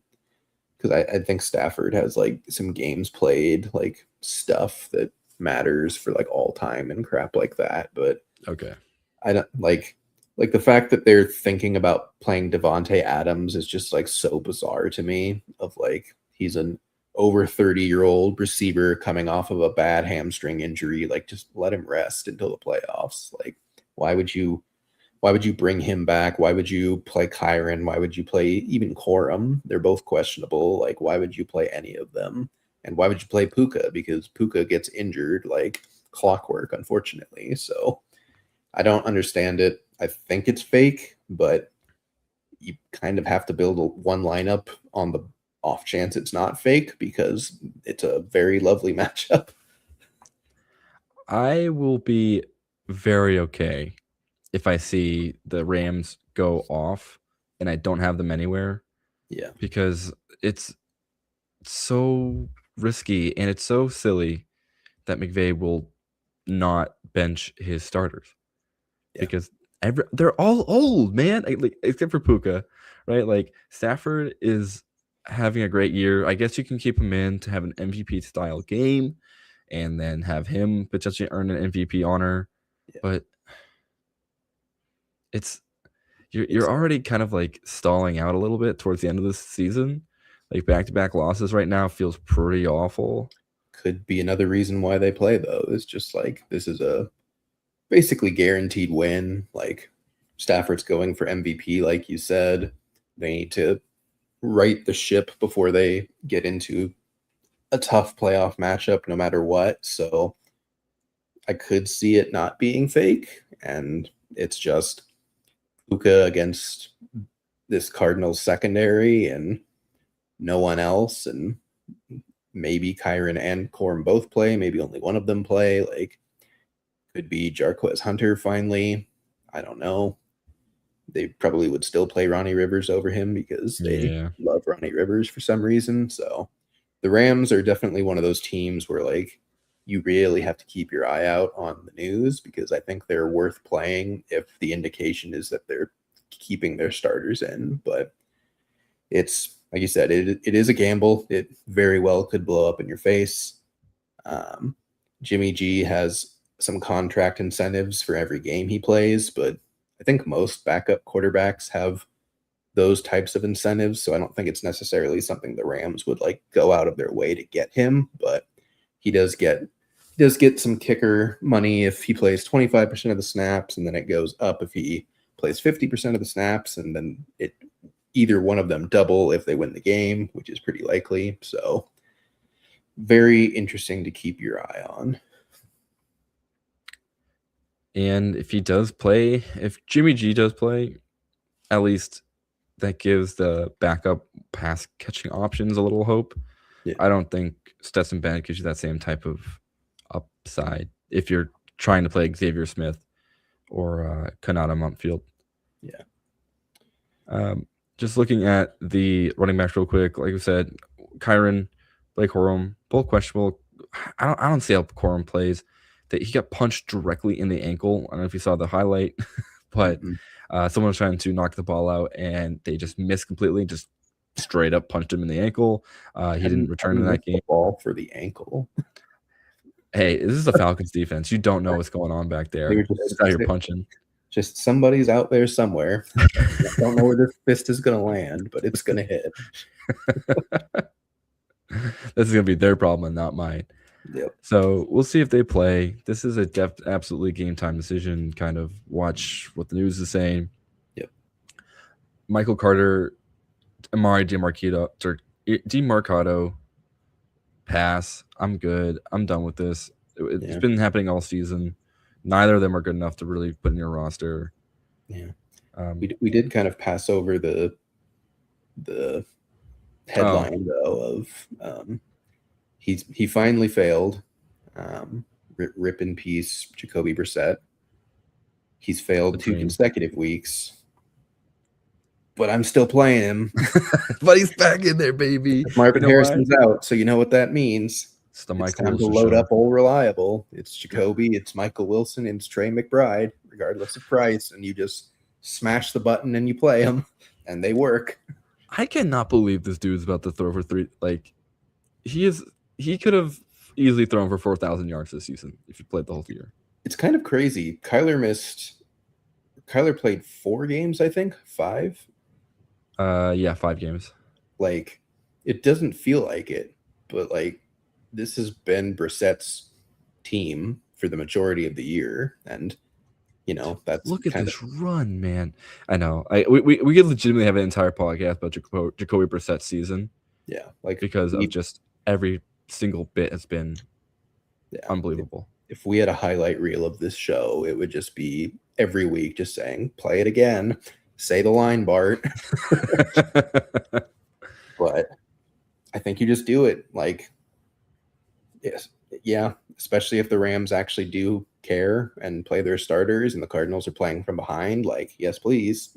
That's the best time for Jacoby Brissett. That's how we're getting Trey McBride to further pad his reception, all-time reception record.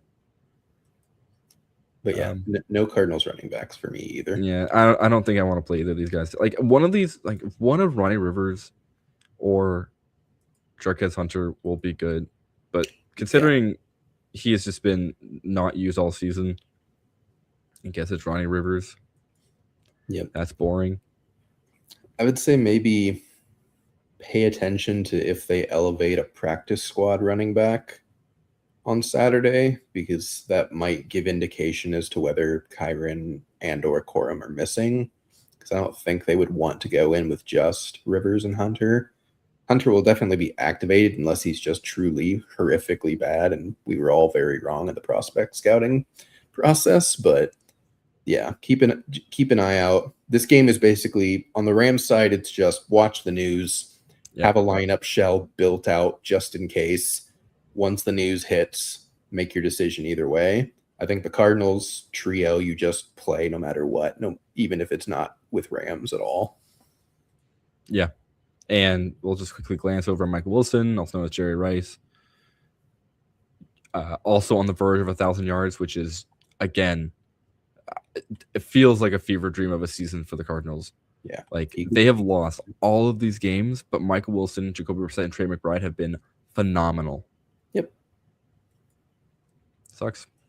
It just sucks. I guess I'll glance. Nah, you already just said it. Exactly what Tim just said. Build a shell, keep up the news, and then pivot and react accordingly. Trey McBride, 7,500. Still play him. Yep. Smash it the does button. not. Yep. Terrence Ferguson is interesting because I think whether the starters play or not, he'll get work. I think he might be like the one young player that they're just like, yeah, you need more play time. Like, you need more snaps. So, like, they use tight ends more than any team in the league. He's gotten there on touchdowns the last 2 weeks. Especially if Adams misses, he could get there again on touchdowns. Like, I think he's regardless of what happens and who's playing, I think Ferguson is like a fine punt tight end at 27. Yeah, and I can absolutely see it being a game he gets way more work just to see what he has. Rest Colby, just let Ferguson, Davis Allen, I guess Nick Vannett. I didn't know he was on this team. Let them do the three T sets and possibly Tyler Higbee off of IR. Right. Yeah. Interesting. Yeah. Keep another one to just watch. Yeah. I don't know if I want to play either defense. Nah. You could play the Rams, but we know who's at quarterback. We know Jacoby's out there. Yeah. Sling it. He'd either get you 2 interceptions or 0. So it's kind of a gamble on which one happens. All right, let's move on. Let's head over to the AFC East, where this game is going to be over before it started. I legitimately don't even know if I want to play Josh Allen in this one. You can, but I don't think I will. I think this game literally comes down to one player. We talked about it earlier. Yep. If Jonathan Taylor puts up a good game, I think they play James Cook. They get him the rushing record. If Taylor puts up a lot of yards, then that could also mean a lot of yards for Cook, which is great. Ty Johnson needs like 57 receiving yards to get a bonus, which is interesting, but I don't know if that's really worth actioning on. And that's it for the entire game for both sides for any position. Like, just skip. Just be done. Sounds good. I don't want to do anything else with it. The only thing I'll say is just Josh Allen is nursing a foot injury. So, again, if you're thinking about it, don't. And we can just move on over. He's going to start because he has like a start streak that they love. And then they're going to yank him like they do every year in week 18. And it's going to be Mitch Trubisky. So if you feel like Mitch Trubisky is going to get you there, sure. Which he could. It is the Jets. They can't sit their starters because they don't have starters. They're already playing their bench. I will say this. The Jets do not have an interception all season. This would be the first time in NFL history that has not happened, or that has happened. Yeah. Just keep an eye out. Just tune in once in a while to check on that Mitch Trubisky box score to say, is he helping prevent history from happening, or is he going to enshrine the Jets in the Hall of Shame? I could see the Bills being both good enough and petty enough to just run the ball every time so that there's no chance at an interception. I can see absolutely that happening. Like less than 10 pass attempts on the game for Trubisky. Oh my God. Yep. That's going to happen for sure. Play the Bills defense, press the skip button, pay attention to JT if you want to play Cook. If you don't play Cook, don't play anyone. Done. Let's get to a good game. The Detroit Lions facing the Chicago Bears in Chicago. Now, this one is interesting because I don't believe Chicago can get the 1 seed. They needed to beat San Fran last week for that to happen, and it barely missed. So they're pretty locked in at that like 2-3 seed. Yeah. I don't think they can change their seeding at all, actually, like regardless of what happens. I think they're just 3, period. You're absolutely right, because then the loser of the San Fran Seattle game is 2, so they're just going to be 3. Theoretically, they could play nobody, and it doesn't matter.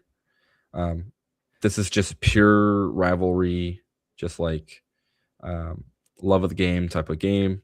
Yep. So I think everyone's playing So I think we're playing all the players that we like to play. So Caleb Williams, get in there, do your thing. Jared Goff, he's going to need to do way better than he has been playing. Yeah. Well, just kidding. I guess he absolutely lit up Pittsburgh. Oh, that's right. That was a weird game. That's right. Yeah. He did that all in like the fourth quarter. But yeah, playable. I don't know. Yeah. Do you care anything else with the QBs? No, I think this is one of the games where both teams are trying. Pretty much all their starters are playing. You should be overweight on this game in your lineups because it's at least more predictable than a lot of the other games are, and the pieces are better than a lot of the other games are. Yep. So all the running backs, the famous, just like the names you'll know and love. Yep. Play him to your heart's desire in terms of whatever iteration you want, whether it be Gibbs, who has been kind of disappointing the past few weeks. He could be great again. Doesn't really matter. Swift, Monangai, love them both. I thought he was closer to 1,000 yards than he really was, but still totally fine. Yep. Receivers, the only one that I want to watch is Luther Burden. He's allegedly healthy. I know he had a quad injury at the very end of the game. Yeah. Came back and said he was just tired. I don't blame him. I think that may be like the most snaps he's ever played. Definitely like the most like routes he's ever played. Yeah. And he came through like in a huge way. So if he's healthy, I'm playing him for sure. Oh, yeah. I'm like sending him right into my lineup. He's definitely healthy. I think Rome is the 50-50 one. Rome is almost certainly a game 10 decision, looking towards doubtful because I think they're locked in the playoffs. Like they don't need to get Rome back on the field in a technically meaningless game. Like that, it would be dumb of them to do, but respectfully, it is also the Bears, so dumb is certainly in the cards, unfortunately. So we'll see, but I would probably guess Rome doesn't play, and that makes Burden an ultra smash and DJ Moore a perfectly fine play. Yep. On the other half of this game, Amon-Ra St. Brown is hurt. I think he's probably going to play because he's just a psycho like that. He just plays through everything. Yeah, Dan Campbell said he's probably playing. Yeah, so play him if you want to. I don't hate Jameson Williams this game. I don't hate Isaac Tesla this game. Yeah, I know that's weirder, but he is getting more action. Yeah, like he is not just a touchdown junkie. He is at least getting some things going on. And he's actually catching touchdowns still, even when he's getting more targets. So it's truly amazing. They're kind of using him like the Sam Laporta de facto at this point because all the tight ends are just bad / gone. Yeah. So he's kind of just getting Sam Laporta routes, and it's working for him. Yeah, I think every pass catcher in this game that you would think about playing, you should play, whether in the same lineup or just spread throughout however many lineups you make. Yeah, easy enough. The tight ends, we don't care about the Detroit tight ends. No. But we do care about Colson Loveland. Yep. I think he's great. I think he's going to be another widely played option. He's at 3,900. I love it. Like, the floor is lower. Floor is like 5 points, but I think as this game turns into kind of a shootout, he will be needed and he will come through for you. Yep. Don't play defense. Please my recommendation. All right. This game's going to be gross. The Los Angeles Chargers are playing the Denver Broncos in Denver, but the Chargers have already announced that they're benching all their starters. Yeah. So it's time. It's time to unleash Trey Lance onto the world once again. Man, I want to. But it's so tempting, except Denver needs to win. Yeah, the Broncos defense in a must-win versus Trey Lance. Which way do you go? I don't know. I think both have great arguments for them. It's really funny because Trey Lance has the ability to be an awesome fantasy quarterback. Yep. He has all the tools, and he's done it before. Will he do it against this defense? My gut says no, but I really want to play him. I really do, because of the upside. We haven't seen him in an actually game planned offense built around him in what, 4 years, 3 years? I don't even remember. Yeah, I think it's 3 years. Like him and Anthony Richardson are just going to be perpetual like backups of like, well, when they play, you probably should start them. And like, he's cheap enough as well where I think he'd probably play him and like accept that he could throw 3 picks and fumble, and that's in the range of outcomes, but he could also rush for 75 yards and a touchdown and get you 25 points and you're skipping for joy. So I think you just accept that the downside is tremendous, but the upside is also too tremendous to fade. And I think that is going to really dictate like a couple of Millie Maker lineups. Is this game truly? Bo Nix, sure. I don't know. I don't know how much he's gonna play, but hear me out. I'm listening. I'm ready. Do you remember the Broncos Week 18 game in 2025, or I guess 2024? Where they smoked the Chiefs? Yes. That You're was saying the exact same scenario. The Broncos had to win. They were facing a team that could not be bothered to do anything in that game. I'm looking up the stats right now. So give me a couple minutes, but because I think he at least had 3 touchdowns in the first half. If I remember correctly, he was the highest scoring player of all fantasy in that game of any position. But I want to make absolute certain that I'm right on that. All right, while you're looking that up real quick, we have a couple of running back decisions to make, because while Archie Harvey and the Broncos are starting, he's absolutely a good play here. Omari Hampton out, Kamani Vidal questionable, Hassan Haskins questionable. That leaves us with Jarrett Patterson and does that say Royce Freeman? Oh my gosh! Talk about a jump scare. And Amar Johnson. That is okay. So if neither of these players can play, I think Vidal is almost certainly out because I think it's a neck injury. So I think he's almost certainly out. And then what's wrong with Haskins? What, he's got like a tight hammy or something? Yeah. Concussion. Okay. Depending. All right. Well, that's 50-50. If they have 2 running backs, if not Jarrett Patterson, he's 4,100. That's still more expensive than I thought he would be. Yep. I have the stats here. All right, let's hear it. I don't have the fantasy points, but you can do the math. Bo Nix went 26 for 29 for 321 yards and 4 passing touchdowns, and had 7 rushes for 47 yards on the ground. Wow. Okay. Again, I mean, the situation is basically the same, except the Chiefs were the 1 seed last year, and the Chargers are like the 6th, 7th seed, something like that this year. Yeah.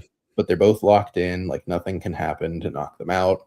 They have no reason to play their starters. They're not going to play their starters. And the Broncos have every reason in the world to win this game by as many points as possible. So obviously you can't just copy paste and say he's doing it again, but like, he's in the position to do it again. And I don't think Sean Payton's going to let up. So I think Bo Nix is wildly playable.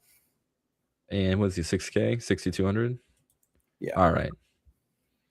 Okay. Yeah. I'm in. Last year, Cortland Sutton, 5 for 98 and a touchdown. Marvin Mims, 5 for 51 and 2 touchdowns. Devon Bailey, 4 for 50 and a touchdown. Javonte Williams, 3 for 50. Like, they just absolutely poured it on. And then I think that Troy Franklin, is your time to shine. Maybe I don't know if Pat Bryant is healthy. Pat Bryant, it's your time to shine. Could be all of them. Could be Mims again, for all we know. Dude, if it's Mims again, I'll be utterly flabbergasted. Yeah, because he's been just nothing this whole season. But he was nothing all of last season. I know. The last 2 weeks of the season, he just exploded for fantasy points. So I think you play Broncos. I think you giga stack it. I think Harvey's a great play. I think any of the Broncos receivers are totally viable. I think Evan Ingram's totally viable. Where are you at with Keenan Allen? Do you think they'll try to get his incentives in there? He needs 6 catches for $750,000, and then 9 yards for $250,000. Then he needs 2 TDs for another $250,000, but that's not going to happen. They'll definitely do the 9 yards, I think. Yes.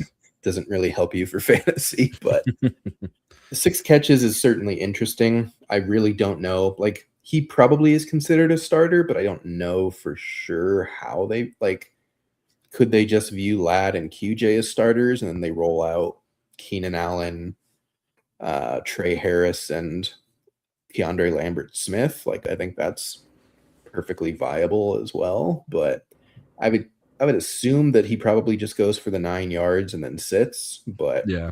he would be interesting if he's going for the 6 catches. I don't know what the upside is with Trey Lance for him to really be like that interesting. I do like Trey Harris and Keandre Lambert-Smith though. Like, I know it's a good defense. I know they're trying, but they're both pretty talented. Like, Harris has started to come on pretty strong in the last quadrant of the season. KLS has touchdown equity and big play upside that he just hasn't really had the opportunity to show once they signed Keenan Allen. So I like their pass catchers. I don't know how great they're going to score or how involved it's going to work, but if Trey Lance hits, you can assume that at least one of these guys probably comes along with him. The only other thing would be if he just runs it in for a touchdown. That would be the quote-unquote worst-case scenario. Yeah. For the wide receivers, but it looks like to me he'll need some help against this defense. Are you interested in Vidal if he plays? No. Yeah. Like, for what it's worth, I do think Vidal, if he was 100% healthy, I'd be interested. Yeah. Based on just like in general how he has been on the injury reports, it doesn't seem like it's a good idea to play him. Yeah. When did last time play Denver? Oh, did you miss that game? Yeah, it might have been early when he wasn't needed. That's right. So then I was gonna say, how did they do against Denver at the beginning of the season? 19 for 70 and a touchdown. All right. That was at home, and that was Omarion Hampton, who's unfortunately a much better running back. Yeah. I'll stick with my initial answer. It's no. I'm not that excited. I'm not really that interested either. It's not like he's expensive, but I'd rather just play someone in a better matchup who's a little less, or a better matchup and more expensive, and play it for a little better player. I think he's not cheap enough for the downside that's there. Like 51 isn't expensive, but it's also not, there's guys that you feel good about playing at 4,300 on this slate, and like $800 is a lot of money in the context of the slate. So I'm with you. Tight ends, I know you like Evan Ingram, so I just want to briefly just mention Oronde Gadsden. He did find the end zone last week, but otherwise he was relatively quiet. 6 targets we like to see, but he has been not as involved since his breakout. Yeah. I also don't know if he's playing, unfortunately. He could also just be straight up benched. That's a good point. I don't know how the Chargers constitute a starter at tight end, so could be that they don't play Will Dissly because he's old and a good blocker, or they might not play Gadsden, or they might not play either of them. So no idea. Probably if you get very definitive news that Gadsden is playing, then I think he's playable, but I don't think you're going to get that very definitive news, and it's the afternoon slate, so you're going to have to pivot real hard otherwise. Yeah, I don't know if you'll be thinking about playing a Dawson Knox or something, and then all of a sudden you're like, all right, I'll go play Gadsden. I don't think you should do that. But hey, if you're thinking about it, just be ready to pivot very quickly. Yep. Defenses, I think you play Denver. Yep. Even if it's a very exciting and scary Trey Lance, I think they'll almost certainly get an interception this game. Yep. Do we need to talk about this one? Briefly. Okay, so KC heading against Las Vegas. We have Chris Alodakun. I was so close. I usually have it. Alodakun. Oladokin. There you go. Oh, Looney Tunes. Number 19 on Kansas City. He is competent. He is not very exciting, but he didn't absolutely just fall under the pressure against Denver. He didn't really do much. He threw for 66 yards.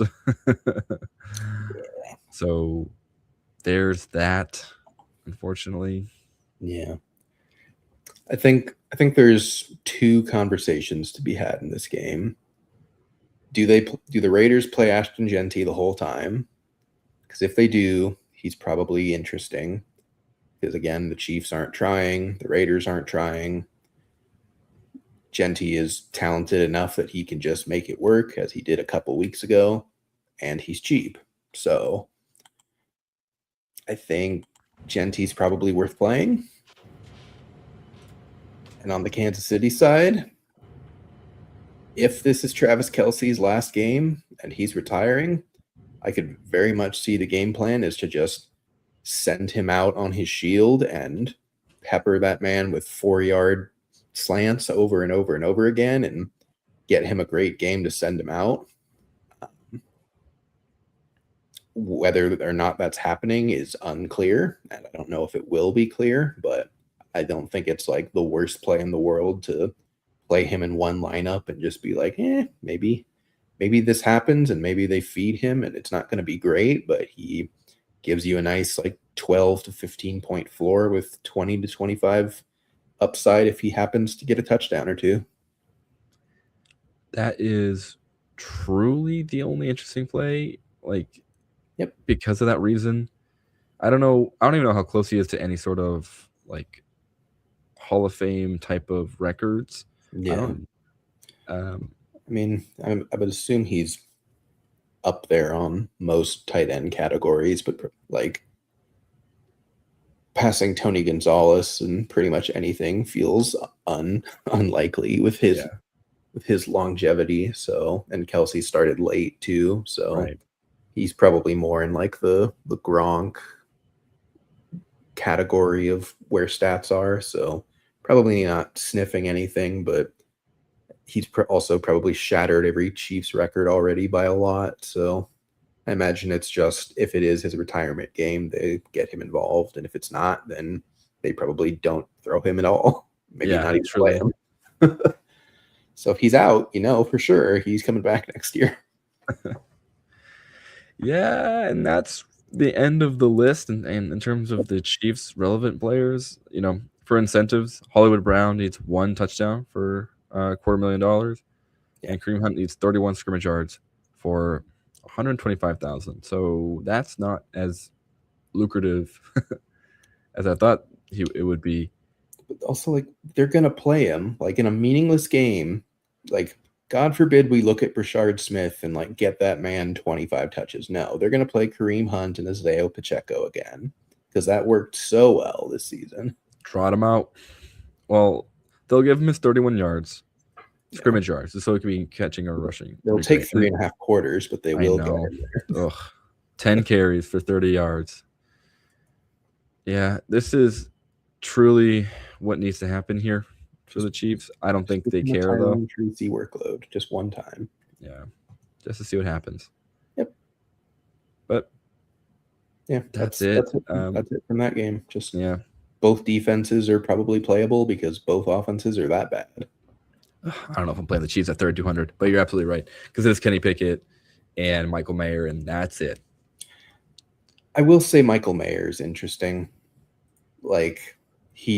When Brock Bowers is gone, he does just inherit the Brock Bowers role, and he's obviously not as talented as Brock Bowers, and it is Kenny Pickett, not Geno, but he was a 2nd-round pick. Like, he is talented in his own right, so I think he's again fine as like a lower cost bottom barrel type of tight end, but I don't think he's anywhere close to like chalk like he was last week. Yeah, it's not nearly as close. And I was shocked by 10 targets, truly. I didn't think he was going to be relevant. I thought it was just going to be Genty and nothing else because it was the Giants. But it's good to see that he still has it. He can Yep. still do that with what Wish he's they good. would do that with Brock Bowers. Nah, we can't do that. Yeah. Next season's gonna be so weird for the Vegas Mhm. Raiders. All right, last game of the day. Washington heads to Philly for a game that is, I don't even know how to describe it. This is just a backup galore because we got Tanner McKee playing against Josh Johnson. Oh my God. If we're lucky, we get the Sam Howell revenge game, maybe, huh? Why not? Throw him out there. Yeah, it is interesting that they're playing McKee over Howell, but He's just better at this he point. he was good in this exact spot last season, where he started week 18 for the Eagles and they sat all their starters and he worked for. He wasn't like an amazing fantasy player, but it worked. He got the job done. He was decent. I think he had like 2 passing touchdowns and 250 something passing yards, and that's all you really needed out of him. So he's facing a bad enough defense where I think you can go back to the proverbial well on that, but I also don't think he provides any type of ceiling whatsoever.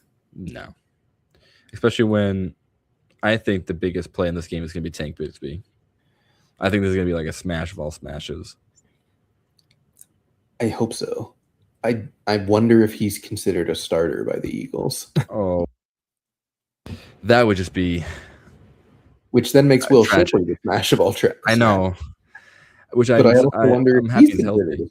Yeah, like I don't know in the running back situation if either or both are considered starters for them, because Shipley is also like their main kick returner, punt returner, like special teams guy. I don't think they would want to lose him, but obviously they have to play someone. So Eagles is another one where you like really need to pay attention to what they're saying. I agree with you though. Like if they're all playing, I think Bigsby is like a great play in this game. I just don't know if he's playing.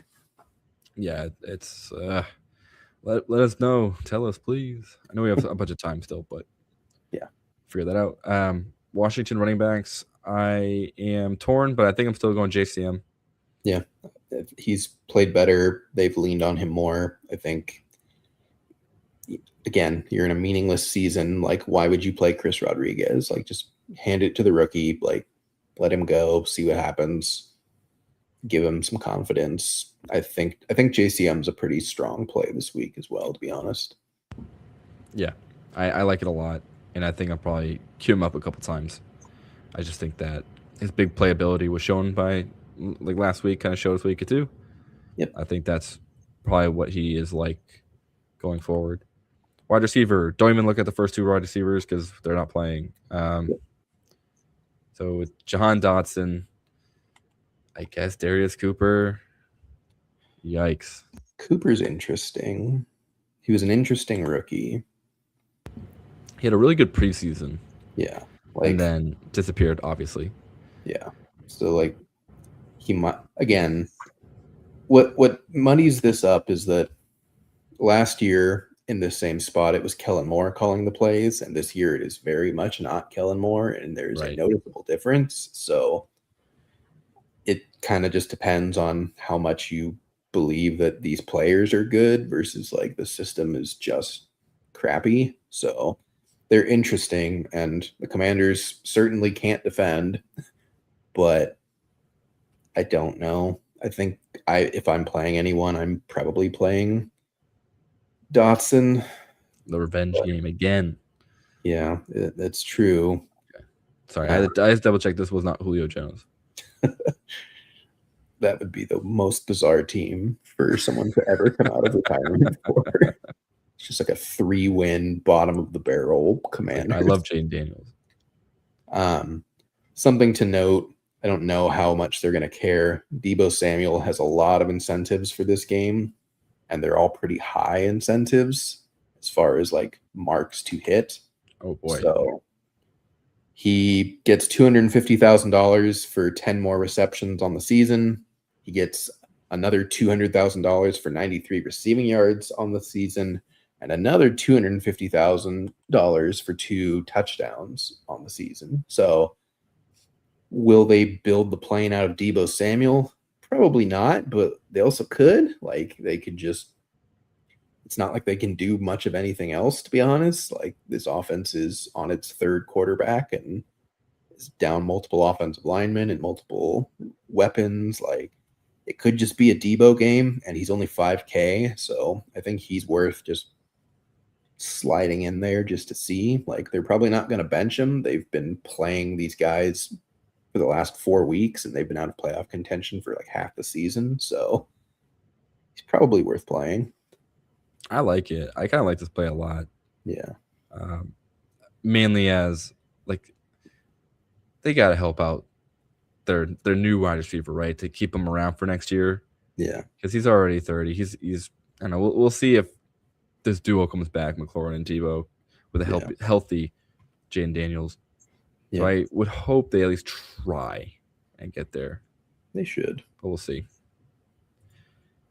Tight end, no Goddard. Don't care. No one else. Ben Sinnott maybe, huh? He had one catch, I think, last week. I mean, it doesn't help that he has barely played with Mariota. It's basically just been Josh Johnson the whole time. And every time I say the name Josh Johnson, I have to like remind myself that, yes, it is that Josh Johnson, like the Tampa Bay Buccaneers Josh Johnson from the early 2010s. Yep, he is still plugging away, living the dream, going to UFL, coming back, going to XFL, coming back. Folks, if you have a child that's athletically gifted, like, just teach him to be a backup quarterback. Like, make him slightly good enough to stick into the NFL for 15 years, because boy, oh boy, do you never go away. You just keep hauling in paychecks. And then once in a while you show up and people start talking about you and you're like, all right, here we go. And if you're bad, it doesn't matter because you're a backup. And it's just, didn't expect anything from you anyway. You don't lose your job because you never won it to begin with. Oh, man. This is the only player. I mean, well, if you're looking at tight ends, like, I don't know, you could get really nasty with it. Yeah. But don't, maybe. He's expensive. Why is he 2,600?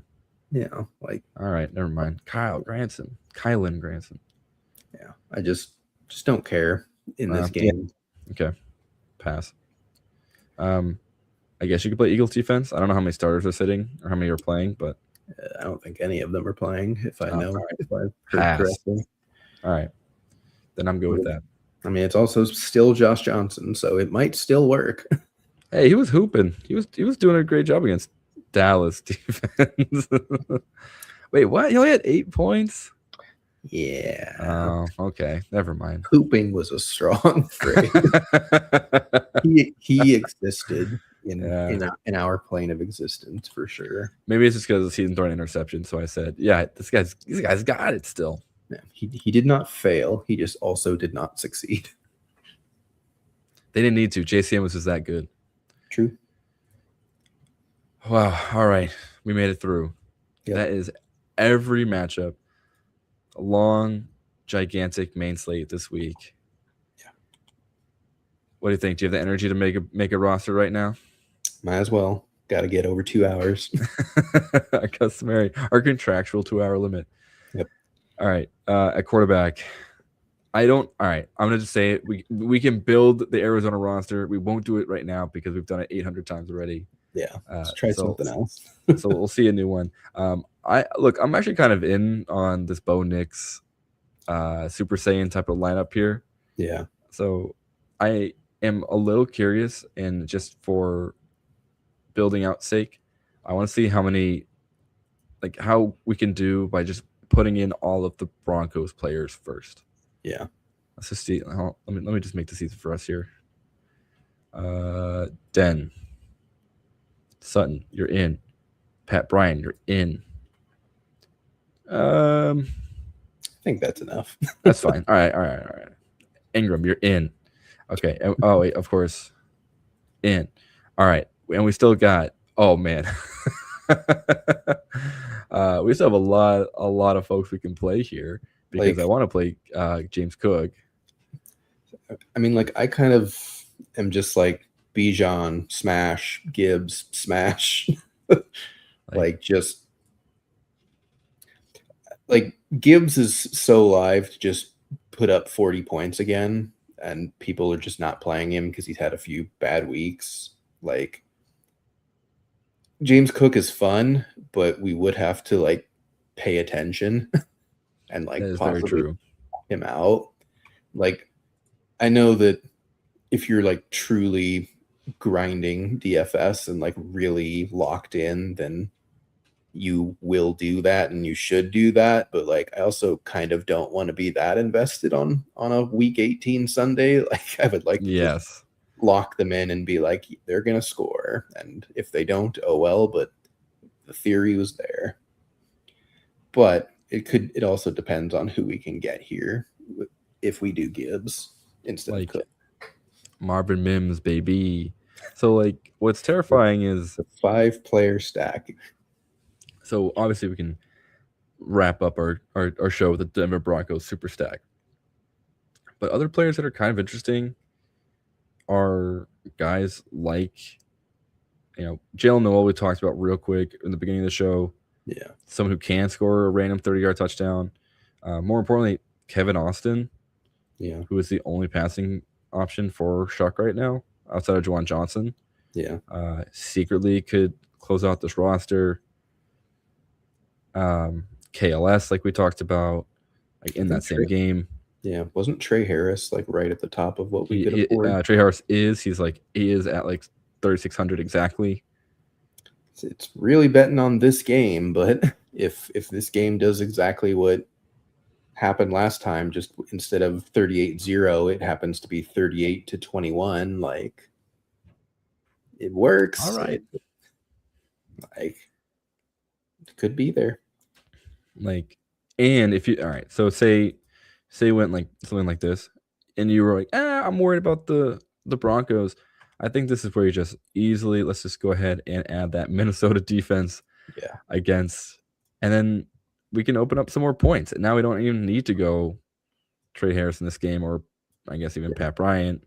Like, we can go literally anything else, because now we're at 4,400, and there's a bunch more real options, I think, a little higher. Like, well, maybe not Chimera DK, but I mean, Slayton is interesting with no one left. Like Kyle Williams, Jerry Jeudy, who we don't really want to play, but we can. Trey Tucker is the wide receiver 1 over in Vegas. Yeah, if you think the Hollywood touchdown for a bonus is at all even possible for Kansas City, it could be interesting. Could also pivot off of Ingram and go for a cheaper tight end if you don't want to have 5 Broncos in your lineup, which I could totally understand. But yeah, you could go cheaper tight end or more expensive tight end. It's definitely something to play around with. The main thing is, we're not going to build it because we always build it. The Cardinals stack is probably the stack you want to do, but it will keep you out of the Bijan and Gibbs territory. So you kind of have to decide if that is worth it for you, because there is easily a world where Bijan and Gibbs both put up 40 plus. Exactly. I'm trying to figure out why I can't play Justin Jefferson. I mean, we could. I mean, maybe because we really just don't have enough to play for a tight end at 2,000. Wait, no, that's not true. What's going on here? I feel like I'm getting pranked. Tight end is 2,500. 2,500. Okay. I mean, if you wanted to not giga stack Denver, but only have like Nix, Harvey, and even if you don't do Sutton, but you do Franklin and Pat Bryant and not Sutton, then you might be able to get to Jefferson. I don't know if I want to try this hard for Jefferson. Which is fair. But what if we did it anyway? Like, if we went here, let's go, and then what was it? I think Franklin, they're both 3,800 or something like that. I think so. Let me make it easy for myself again. 49 and 38. 49's kind of steep for Franklin. I thought I was just thinking too.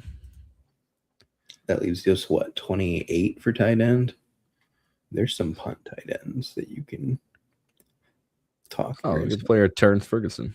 Perfect. Ferguson, you could say that Schoonmaker gets most of the work because Jake Ferguson comes out after one drive. Like, yeah, there's Dulcich. I think there's some interesting plays down there for sure. Yeah, now you're just getting real gross with it. Our boy Sal Cannella already. That's how gross the slate is. Oh man, but hey, this is just one option here. I think, honestly, I think you're right. I think a roster just starts with Bijan, Gibbs, figure it out, and it's okay if Gibbs has been not great. I think he still has a shot to do something really fun. Yep. And you just wish for the best in the last week. Yeah, they're both in. Well, especially Gibbs is just in a matchup where they're going to try, and it's against a team they really want to beat, against their former OC, and there's probably going to be trick plays involved, and Bears defense is not that great, so I think Gibbs is probably my favorite play on the slate, and I think Bijan's probably my second favorite play on the slate. So I think you should build a lineup where you have at least one of them, and I think you should build a couple lineups where you have both of them. And after Bijan's performance, I don't think you really go wrong. Truly. Alrighty. I think it's gonna do it for us. Yeah. And that's gonna do it for us for the for the regular season. Yeah. We're done. That's 18 weeks of DFS. I know we've been split between, I missed some. We started the season with Sean instead, but Tim, we've done it. We did. We never kept it short. It was never a brief look. It was a very comprehensive look, but I think that's what the people want. That's what I like talking about, at least. And it's been fun the whole way through, and we've even managed to make a few bucks here and there. Don't stare at my DraftKings balance. I keep betting on college games for some reason, and there it goes. Just line goes down. Anyway, thanks you so much for tuning in. Thank you so much for hanging out with us. Honestly, all season. Catch us on various other shows. Tim's doing an awesome series on best ball, so definitely go check that out. We play on Underdog, and you can see down below for new customers. Just follow these instructions down here. Get $75 on bonus funds, and check out Fantasy Now Plus on our site. Head over to our Discord, where we're constantly talking, chatting, and just overall just having a great time. And every conversation is a little more funny than the rest. And yeah, hang out and check us out wherever we are. And I know we're on Blue Sky as well, so find us there for all our more impromptu thoughts and feelings on fantasy DFS and the NFL as a whole. Yep. So we got lots of off-season content coming. We will not be slowing down that much in that realm, so keep your eyes peeled in the next couple. We'll probably slow down a bit until the Super Bowl season is over, and then we'll be right back to grinding away on a lot of stuff. One last thing to mention, we are running a playoff contest where you are drafting basically one player from every playoff team. There's 13 total roster spots out of the 14 teams. $10 to enter. Winners get a lot of the pot. It'll be run on our website. Look for it. It will be fun. So if that interests you, you can enter as many times as you want, $10 each. See if you can predict who can score the most fantasy points in the NFL playoffs. And you'll challenge us. We'll have a couple lineups in there. Yep. And we'll just chat about it, post about it, and we'll see who's the smartest and most knowing ball knowers across the fantasy playoffs, or I guess the NFL playoffs. Fantasy playoffs are over. Season's except for those Week 18 championships happening right now. Anyway, I think my brain's fried. I think we got to get out of here. Again, thank you so much for tuning in. This has been Get Tilted, and we will see you later. And best of luck on all your slates this week. Peace. Out. Thanks for listening. Be sure to like and subscribe wherever you watch or listen to podcasts. We'll be back next week for more ways to win your league.